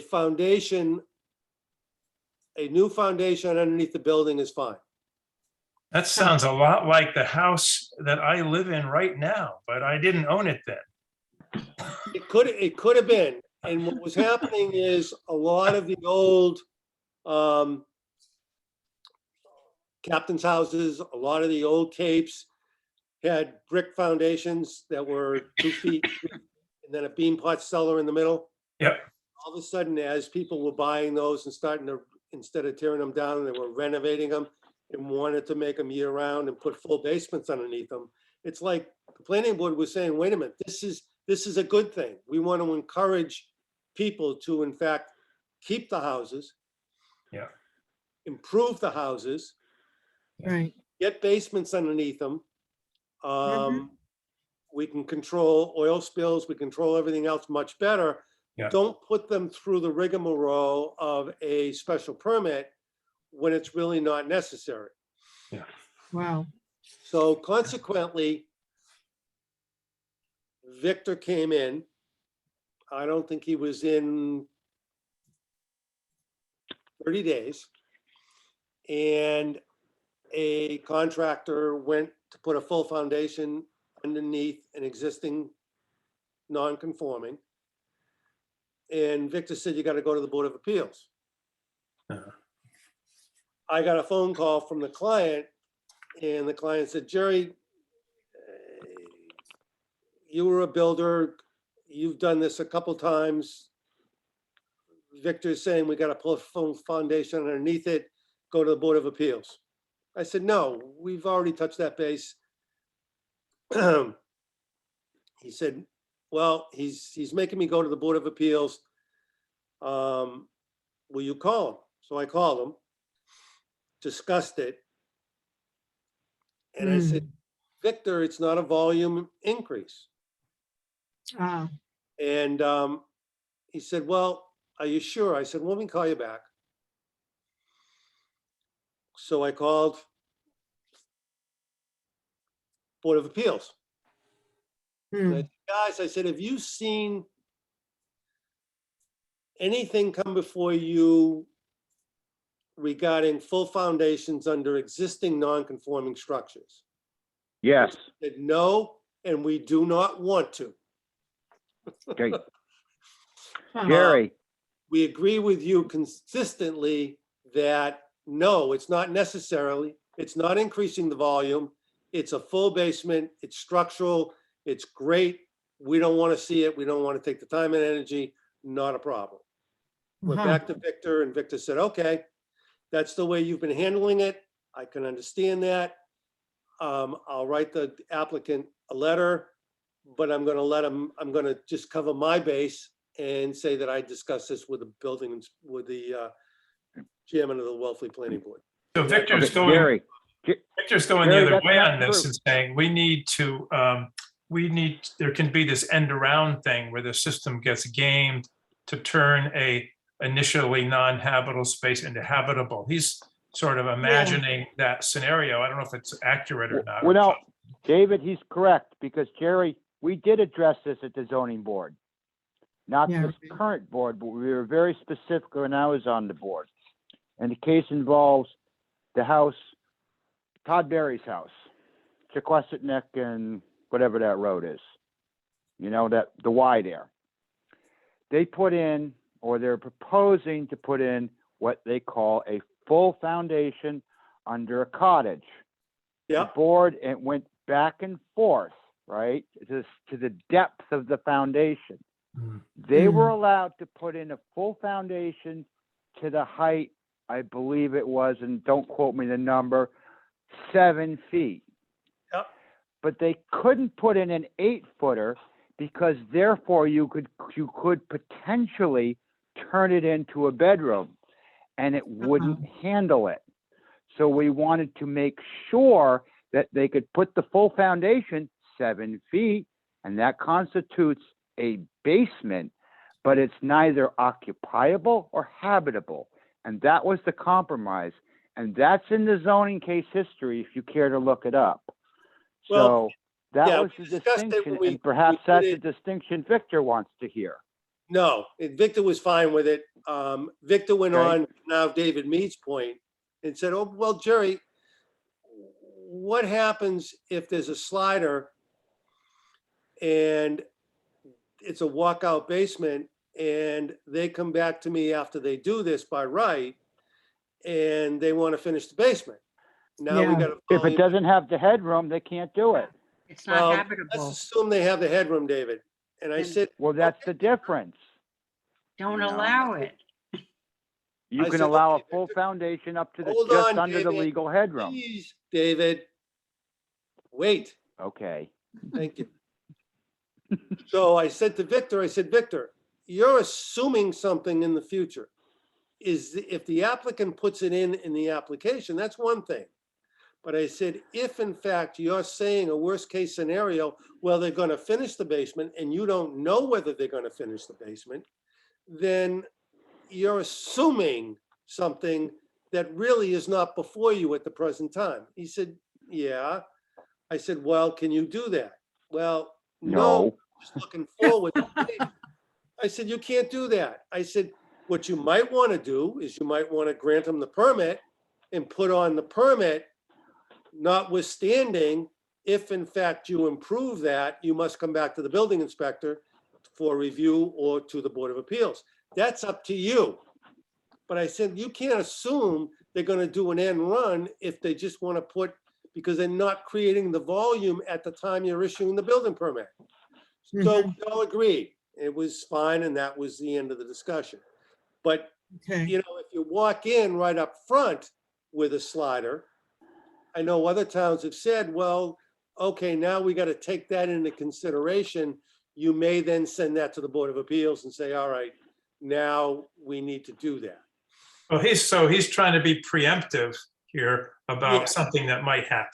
Right. Yeah. And that is, you know, and I can see his point, but it's like, You know what they call that? Stretch code. Huh? What? What do they Call call that it? stretch code. I'm assuming you're gonna do something illegal. You know, wait till we get to the new stretch code, David. You're going to be so happy. oh. Awesome. So anyway, that's the section on 6.1.5. Jerry, So Board of Appeals currently is on the same wavelength. Olga, let's point out here that 6.1.5 talks about single or two-family residential structures. yes, So that's good. Anything more than that would be multifamily. yes. So Mhm. that's cool. Yeah, that's a good point. Yeah. We got it right in some of the zoning bylaws. That's right. Yeah. That's kind of like saying, Jerry, when you flip a coin, or David, you flip a coin and sometimes it comes down the way you want it to. Yes. Thank God for codification.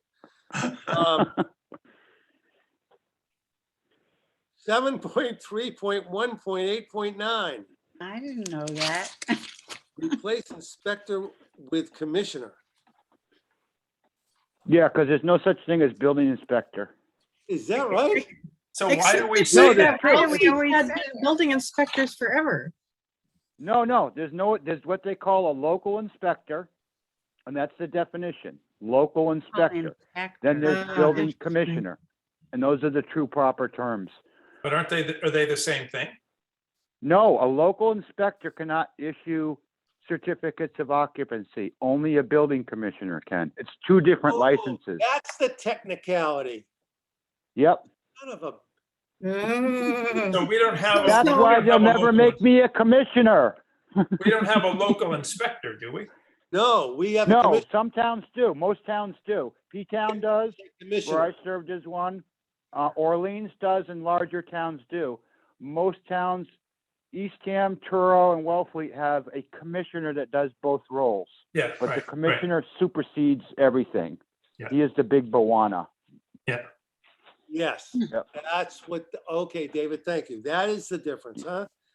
So Yeah, he we just wants to put be it back- clarified on the language, because that's his title is building commissioner. He's not a building inspector. Yep. He is a Yeah. commissioner. Then there is a local inspector, separate license. He's done that. Victor did do that. He did his time doing that, but he's a building commissioner, right, whole David. different license. David, Yeah, Dave, Rao, yeah. we change it as Victor is requesting to commissioner. Right. Yeah, kind Does of like that- Batman. All right, does that create a problem for us going forward that we can't hire an inspector who agrees to get his commissioner's license? No, because when you're hired, you can hire a local inspector, correct? He Okay, does not have his certificates, his commissioner certificate certificates. But he can be a provisional commissioner, and he's governed under the states and local liability. He's a provisional inspector. He is given a prescriptive time by the state to get their commissioner's license, i.e., example, my former boss, Ann Howard, she served as the building commissioner for 3 years under a provisional license. It wasn't till she completed all her examinations and she was actually issued formally, you are now a full-blown commissioner. But she was able to serve in that role for 3 years to do that. The town Okay. of Wellfleet has a similar ability to do so. so we They can can make hire that- a local to do we can that make and the have that change same process. Without creating a conflict. Wow. Correct. Okay, all right, Because everybody that licensing agreeable to that? process is through the state, through the BBRS. Has nothing Okay. to do with town of Wellfleet, other anybody than have the a problem with that? liability. No, Okay. Yeah. Change. I like that. Okay. 8.3, 8.3. I The think, attachment. okay, that's the, that's the language from Brewster. I think. Well, this is just the penalty. Yeah. yeah, these are the Yeah, it's just the penalties penalty. for those other Right. things. I think what we can do is, if you agree, we can agree to it. But I think we have to send it to the Board of Selectmen, because I think they're the only ones that can change the fines. Fees. Yeah. Yeah. Monetary penalties. Right. Yeah. Yeah, that's probably right. Yep. I think they have to give the okay, because I know they Yeah. do that on other things. I So think the basically, he's progressive, just recommending that we follow Brewster's example and up the penalties. Yes, Yeah. because I think the progressive nature of it is beneficial because it's preventative all by itself. Get your attention. well, Gets Get your your attention attention. getter You when see you it's get that third progressive and you ticket. say, okay, maybe I better not do what I was gonna do. Yeah. yeah, it certainly ups the ante, David. Yeah, It's one thing to get hit with a fine for $50 for 30 days. That's 1,500, but by the time you take 30 days at $50 for the first one and he issues the second one, because when a building inspector, which I learned kind of the hard way on a couple cases, when a building inspector issues Commissioner. commissioner, when a building commissioner issues a fine for a violation on something, a lot of the commissioners thought that it recurs every day. It doesn't. You have to go out and reissue that every single day. Oh, really? Yeah, Yes. yeah.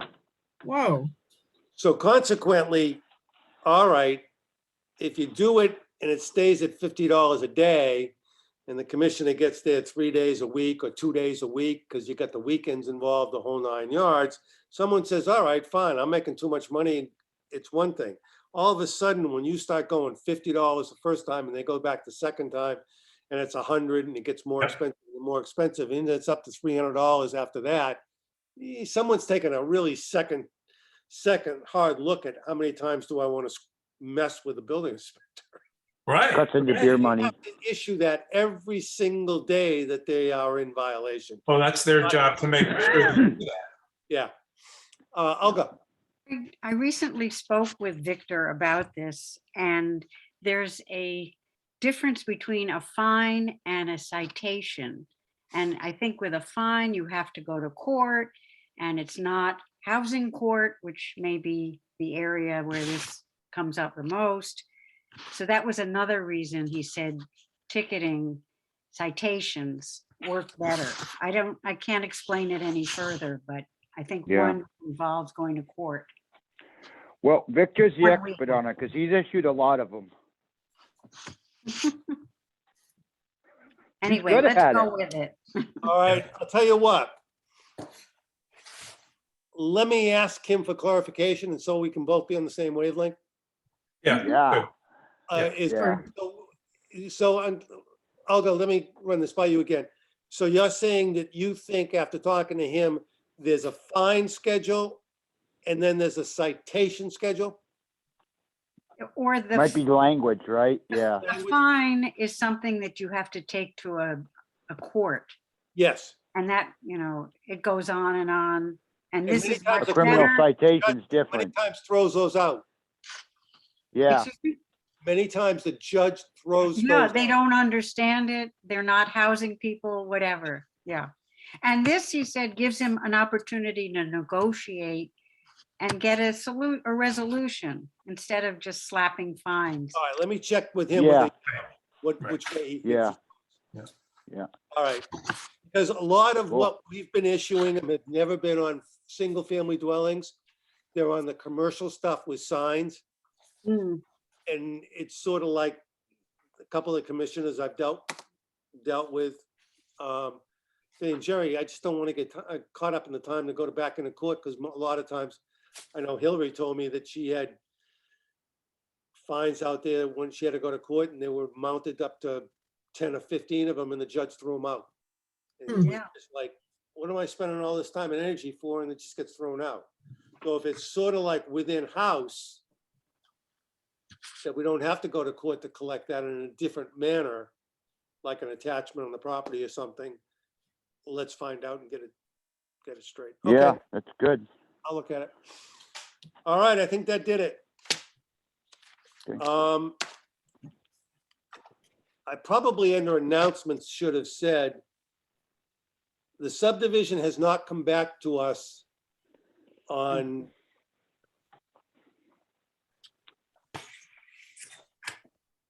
Powell Road Ah, because they've had a very difficult time. Number one, she was late with the baby, I think over 3 weeks. Number two, Wow. they are having a very difficult time, and I think they may have found them, I'm not sure, found a person to do the engineering work on the road profiles. That's been the, That had nothing to do with me. nope. So consequently, we're still in limbo. I don't know where it's going. They'll notify us Okay. one way or the other. Good to have the update. And David, when you say that, we of course assume the opposite. Of course, naturally. I'm always guilty as charged. You know that. My hand's forever in the cookie jar. Is everybody going to be around? Oh my God, this is the 17th of November for that meeting? yeah, Okay, I don't know, honestly, unless someone's got something that just doesn't seem to be, there may be an approval not required coming in, but there hasn't been a lot, so that's why I was on vacation and took some time off, and I skipped a meeting. I may have a little trouble with the 17th in the evening, but it depends on how annoyed I might be at my sister at the time, so Ah. I'll tell you the story later. Okay. But anyway, I might have trouble with Most- that As night. far as I know, even if we have one, if it's not much on it, I'll still maybe do a quick one, Yeah, but I'll okay. kind of poll you if there's a problem. 'Cause I know Okay. it's close to Yeah. Thanksgiving and Yeah, no, that sounds good. Okay. December. I don't know how anybody feels, but December is like 4 weeks between Thanksgiving and Christmas. I'm thinking maybe narrow it down to one meeting somewhere in the middle.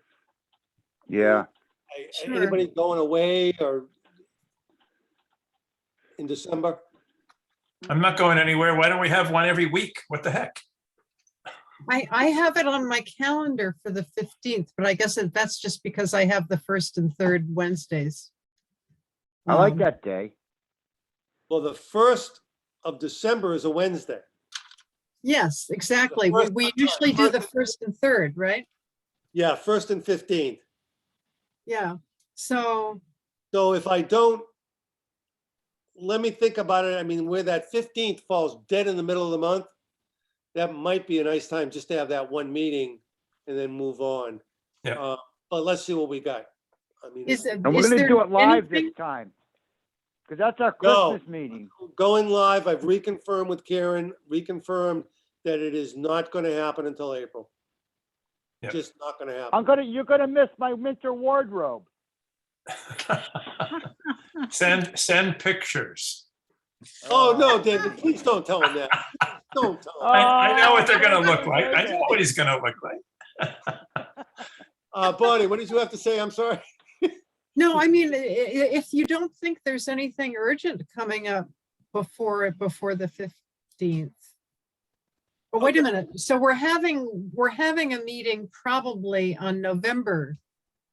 I'm going to 17th. see if we can have one the 17th, if I can get some answers out of Victor on this, Yeah, and- good. rather short. But if, So then it's just a and question of I whether we wait a expect- month for the next meeting.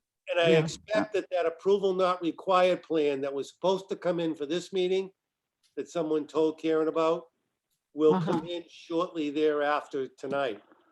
So Ah. therefore, we would have that. If that's the case, I'm not thinking there's going to be much at all for that first.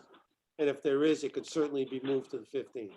Do we want to have, though, a topic that we could discuss at some meeting in December on our list of possible issues to send to the codification company? I Yeah, want to lay off the codification company until, because we're looking at the annual town meeting. They Ah, got their okay. work cut out to get those items done, renumbered, and complete for the town for the annual meeting without looking at anything new for us. Yeah, I don't mean look for us. I mean more just have our own internal discussion about it. Oh, And then okay. that could go to them in February or March or We whenever. can do that on the 15th too. Well, let's Just a see what thought. happens. Let's see what comes in. Okay. Okay. Okay. Olga, I would like to make a request that we have a packet, a PDF, similar to what the zoning board has, so that we're not the only ones who can review what's going to be discussed. Because these definitions, for instance, that need change, I'm sure there are citizens out there that have had issues and they could maybe add something to our discussion. It's called transparency.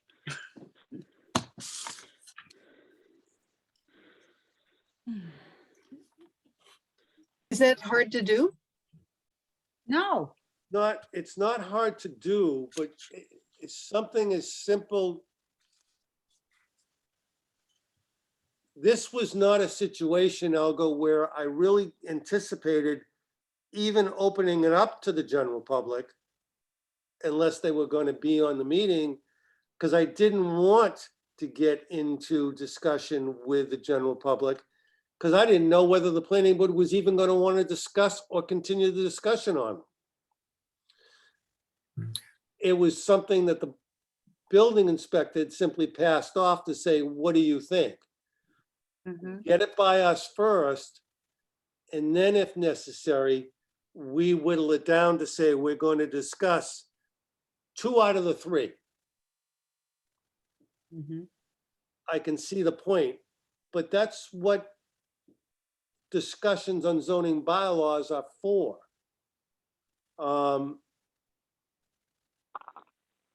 When you say the Board of Appeals puts out a PDF, Select board, select board, yeah.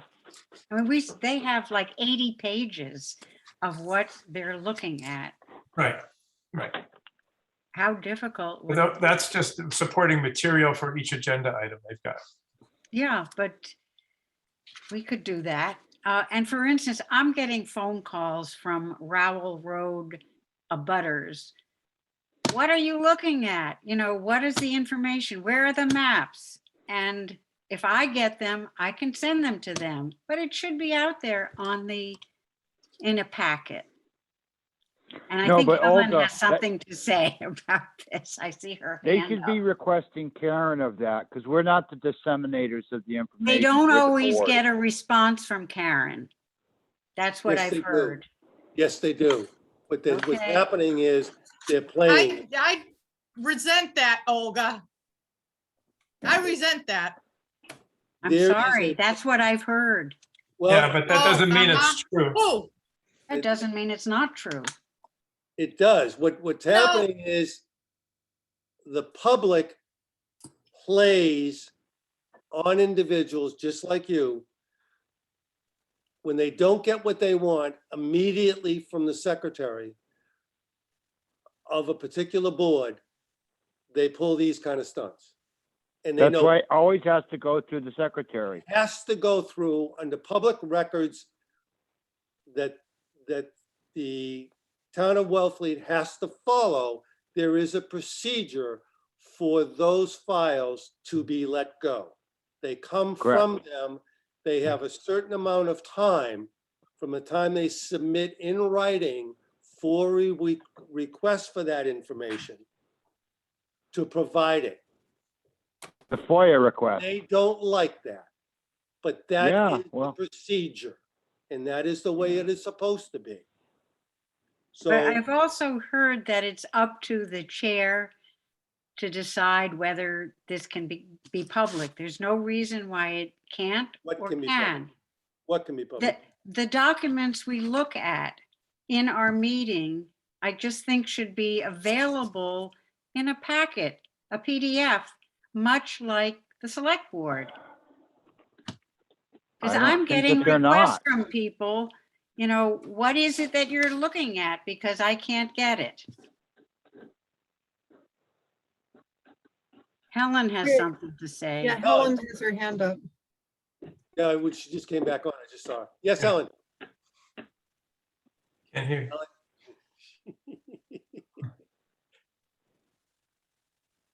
Couple of things. We don't have to listen to my puppy making noises. There we go. Anything you discuss, like any of the documents you were looking at this evening, are public record documents, and they have to be included in your minutes at the end. And, you know, there's perfectly normal, easy thing to do, the links to them. You can look at the select board minutes, and they should always be there at the end. That's the first thing. The second thing is, I agree with Olga and reminding you all something you know, which is if the chair and the board thinks, you know, you want to talk about it, you know, it's not a hearing, you want to be able to discuss it at length, you don't want the public to chime in. And Jerry, I very much appreciate that you're recognizing me, but if you didn't, I'd get it. Because you only have a certain amount of time and it's an open meeting and you guys can't really talk about it outside of open meeting. You shouldn't be. But I do have to say, I agree with Olga in that it's a simple thing to do. And the people who might want to look at the material while listening to your discussion, right, without participating, would be ZBA people.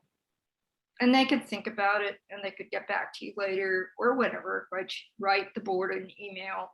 But I thoroughly agree with Olga that it's not that hard for everybody to get a homework packet so that it could be looked at on the website, you know, on your agenda website. There would be a link to look at all the material. Transparency is always good, given that the chair can limit the discussion to keep it manageable. Thank you.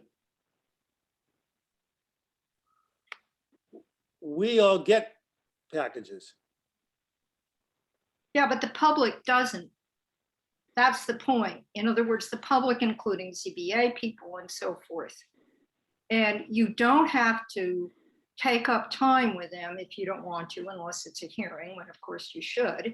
You have to. But like, for example, this evening, you know, some people watch baseball. I go to planning board meetings because it really, really interests me, right? Hopefully. Yeah. That's And because of I me, liked- Helen, admit it. I got a copy of Victor Staley's thing, but I had to, you know, it wasn't accessible to me unless it was a special thing. I had to request it. In fact, somebody sent it to me, but ordinarily I'd have to request it. And it's just kind of a pain in the neck, and not everybody knows how to do that. So just for the sake of transparency, given that it's absolutely no trouble at all, anything you guys get in your packet could be put on the link and anybody could access it if they wanted to. Thank you for listening to me. I appreciate that you recognize me. The only thing that I actually think there's some validity to that too. One of the things that I found useful with the select board packets is people will ask me, well, I think I'm on the agenda. Did they get my application to be on the committee? And I say, just go look at the packet. And they go to the website, they click on it and they see the 80 pages of stuff and they can go find their application and then they know it's been submitted. That's just an example. So the only problem with the packet idea is that a little bit unique to us, not completely, is we used to dealing with large form documents. So we'd have to just hunt on that and make them small for the purposes of the packet that's done. It's just one giant PDF file and they'd all be small, but it seems to me we could still get in person or we pick it up, a large form copy of some plan. So we wouldn't be bound by the small one and the public could see, would have the hardship of going by a small one. We can't give everybody a big copy, but it would work, I think. Helen? You're muted, Helen. Unmute. I apologize for all this muting. You don't want to hear what's going on in the kitchen. Sorry. The select board gets giant documents, like last night. But It's they're just all reduced, doable. right? No, well, but everything we see, the public can access. Why hide any of it so that the people who want to look at it can look at it exactly the same way you are, without, of course, the training of being on the planning board? No, I understand, but it's a small version of what could be a big piece of paper. That's all I'm saying. And there's no problem. You can enlarge it. Yeah, I Not a enlarge problem. that kind of thing. Yeah. Anyway, thank you. Right. Thank you for letting me speak. Okay. Bonnie, I'm still going through Zoom stuff. It's a matter of, I'm not trying to hold anything back from anybody. I don't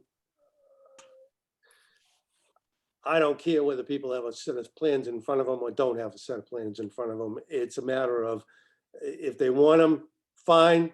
All they have to do is go down to the office. I mean, You request them, yeah. I can't read a reduced subdivision plan. No, I can't either. You know, I saw the road profiles in the packet that was sent by Karen, and until I picked up the full sheet, was I able to ascertain the problems that were on that road profile. Oh, Jerry, I agree with that, but that's why we can still get, there's nothing, Oh, yeah. we should still get our big form pieces of paper, but we could still have a PDF document that has everything big and small. And it's not our problem that they can't read the ones that are big. That's the best we can do. That's still every document. It's available, it's easy and simple, and then we get our big things when we need them. Absolutely, David. But I'm. However, that being said, Yep. that's only contingent that the applicant submits it in a PDF. If he submits a hard copy of a hard plan, it's incumbent to Karen to put that on a PDF. That's wrong. Can Karen, I- If we get a 24 by 36 plan, Karen does not have the technological ability or the resources available to put that on a PDF. I think most engineers can give you, I've been working with them on my septic plan, and they put it in something that I can print 8.5 by 11 and Well, still, they start out with a digital it's document. digital, yeah. So So they- Well, can- if they do, they have to submit it to the board as such. Yeah, Because then it- maybe it is transferable, but, It is transferable. well, it's not incumbent for her to do so. If they submit it as such, then that's the case. If they don't, then you're SOL, unless we require it. I'm just. Let me think about it. I mean, I understand both sides of the coin, Bonnie. Yeah, I mean, I think we're getting overly hung up on the issue of the large things. I mean, when something's a public hearing, then we have to make then we're required by law to make all the documents public anyway. I mean, the documents that we get electronically are very easy to put into a PDF and post.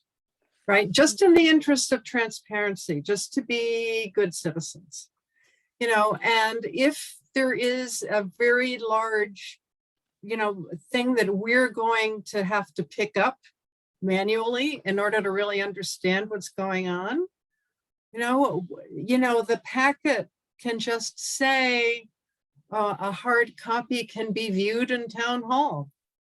I mean, we don't have to get hung up in all this Right. technical stuff about the large stuff. I mean, I think what I'd like to do is agree on the broader principle, which I am going to say that I agree with Olga's request. Because I think it's just good citizenship. That's all.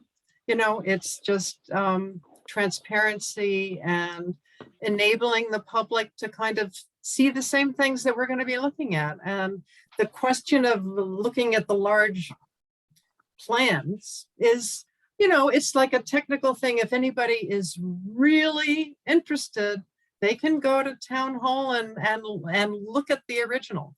No, that's definitely manageable. It's not, I don't think there's any issue there at all. I agree with that. That's what I was saying a minute ago. Yeah. Karen,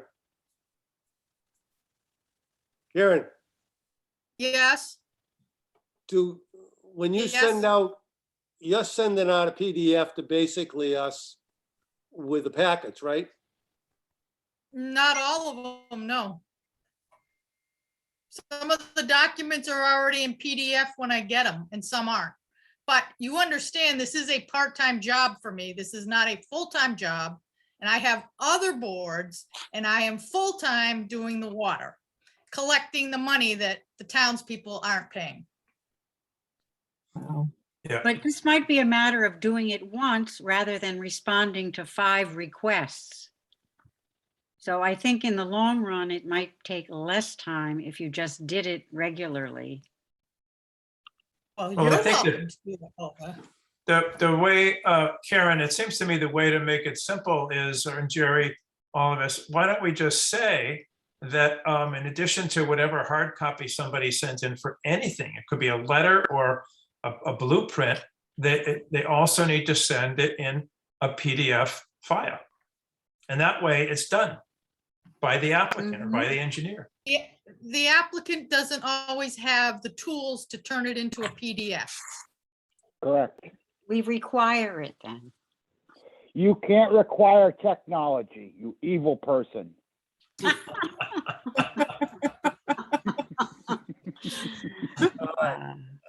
Let me, Anyway, can I make a motion that this is done and we vote on it? well, you can make the motion, but if. But the I think secretary it's in can't your get it done, hands she is doesn't what have I've heard, time. the chair. Yeah. I think, Jerry, I heard you say earlier, or start to say before one of us cut you off, that you want to think about it. What I'd And like to think about is fine, there's one, like today's meeting, to put that on a PDF is absolutely no problem. To put on general conversations that we're going to discuss is no problem.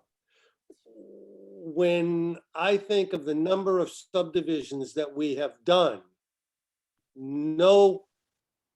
almost nobody has requested plans. Yeah, When zero. you get a subdivision that everybody's up in arms over, Right. then you get these, we've been bombarded more on one subdivision than we have been in 5 that we have done over the past years. Mhm. And isn't it cool? It's my last name. Ridiculous. So it's a matter of, I think it's a good idea in the proper context for Mhm. most of the information that we get that can be put out to the general public. But there is a lot of it, like road profiles and different things, that asking for a PDF, even if we get it, they're not going to be able to read it or even understand it. So I think if I can think through it, discuss it with Karen, I think most of the normal material that we get for these Zoom meetings, other than plans, can be put onto the net for the general public if they want to review it without a major problem. I think Right. we can satisfy probably 75 to 80% of that material. and I, Yeah. Somebody and I think we really can wants- rediscuss this, I agree, but I still believe that all these documents these days start out and are created and digitally. They're not drawn by hand. So when you have a digital starting point, then you can easily require someone to submit a PDF version of their plan. And even if it's hard to read, at least we put everything out there. And it's so easy for an engineer or for any company to do that as part of their submission. I'm sure they have to do it all the time. It's like hitting a certain button. It's really fast. Yeah, and I know, because I've dealt with engineers and stuff. I've gotten PDFs. But Mhm. yeah, let me look at it. Let me see what kind of time. It may not be something based on what Karen is going through at this particular moment with water department and other things that needs to be done tomorrow, but it's Right. something we can certainly look at and say, okay, fine. Let's analyze it and see what we can do. Yep, I'll look at it. Not a Okay, problem. good. Thank you. Okay. Thank you all. So Jerry, one last thing. Jerry, the minutes, We're Oh, holding yeah. the 1st and the 15th for, in case we need them still for meetings. Yes, December. I'm trying to get back to the 1st and 3rd of each month. Okay, And I am doing that for a number of reasons, but also Karen is trying to cement the time for other boards that she has to go to say, listen, 1st and 3rd Wednesdays are out. Planning board has got Right. it. Planning board's had it for 20 years. That's what I'm sticking to. If you want to change your meeting dates, then you have to change them yeah, accordingly. okay, good, fair enough, yeah. I'm running a Zoom meeting. Yeah. If we cancel it at the last moment or a week before, that's one thing, but at least stay on that first and third. Yeah, that makes sense. That's what I'd like to do. One more thing. Yes, David? Given this weekend's event, I think I'd like to get the boards of the planning board of P-Town, Truro, and Wellfleet, Eastham, and Orleans, and petition the federal government that we move to Atlantic time, because I want that hour back.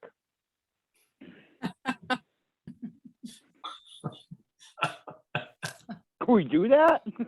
No. No. Sounds like I a want to be on petition. Atlantic time. David, it sounds like you've got to do a petitioned article. Go for it. All right. Cool. Minutes, Yeah, anybody get minutes. changes on the minutes for the last meeting? No? No. Want to make a motion to approve as is?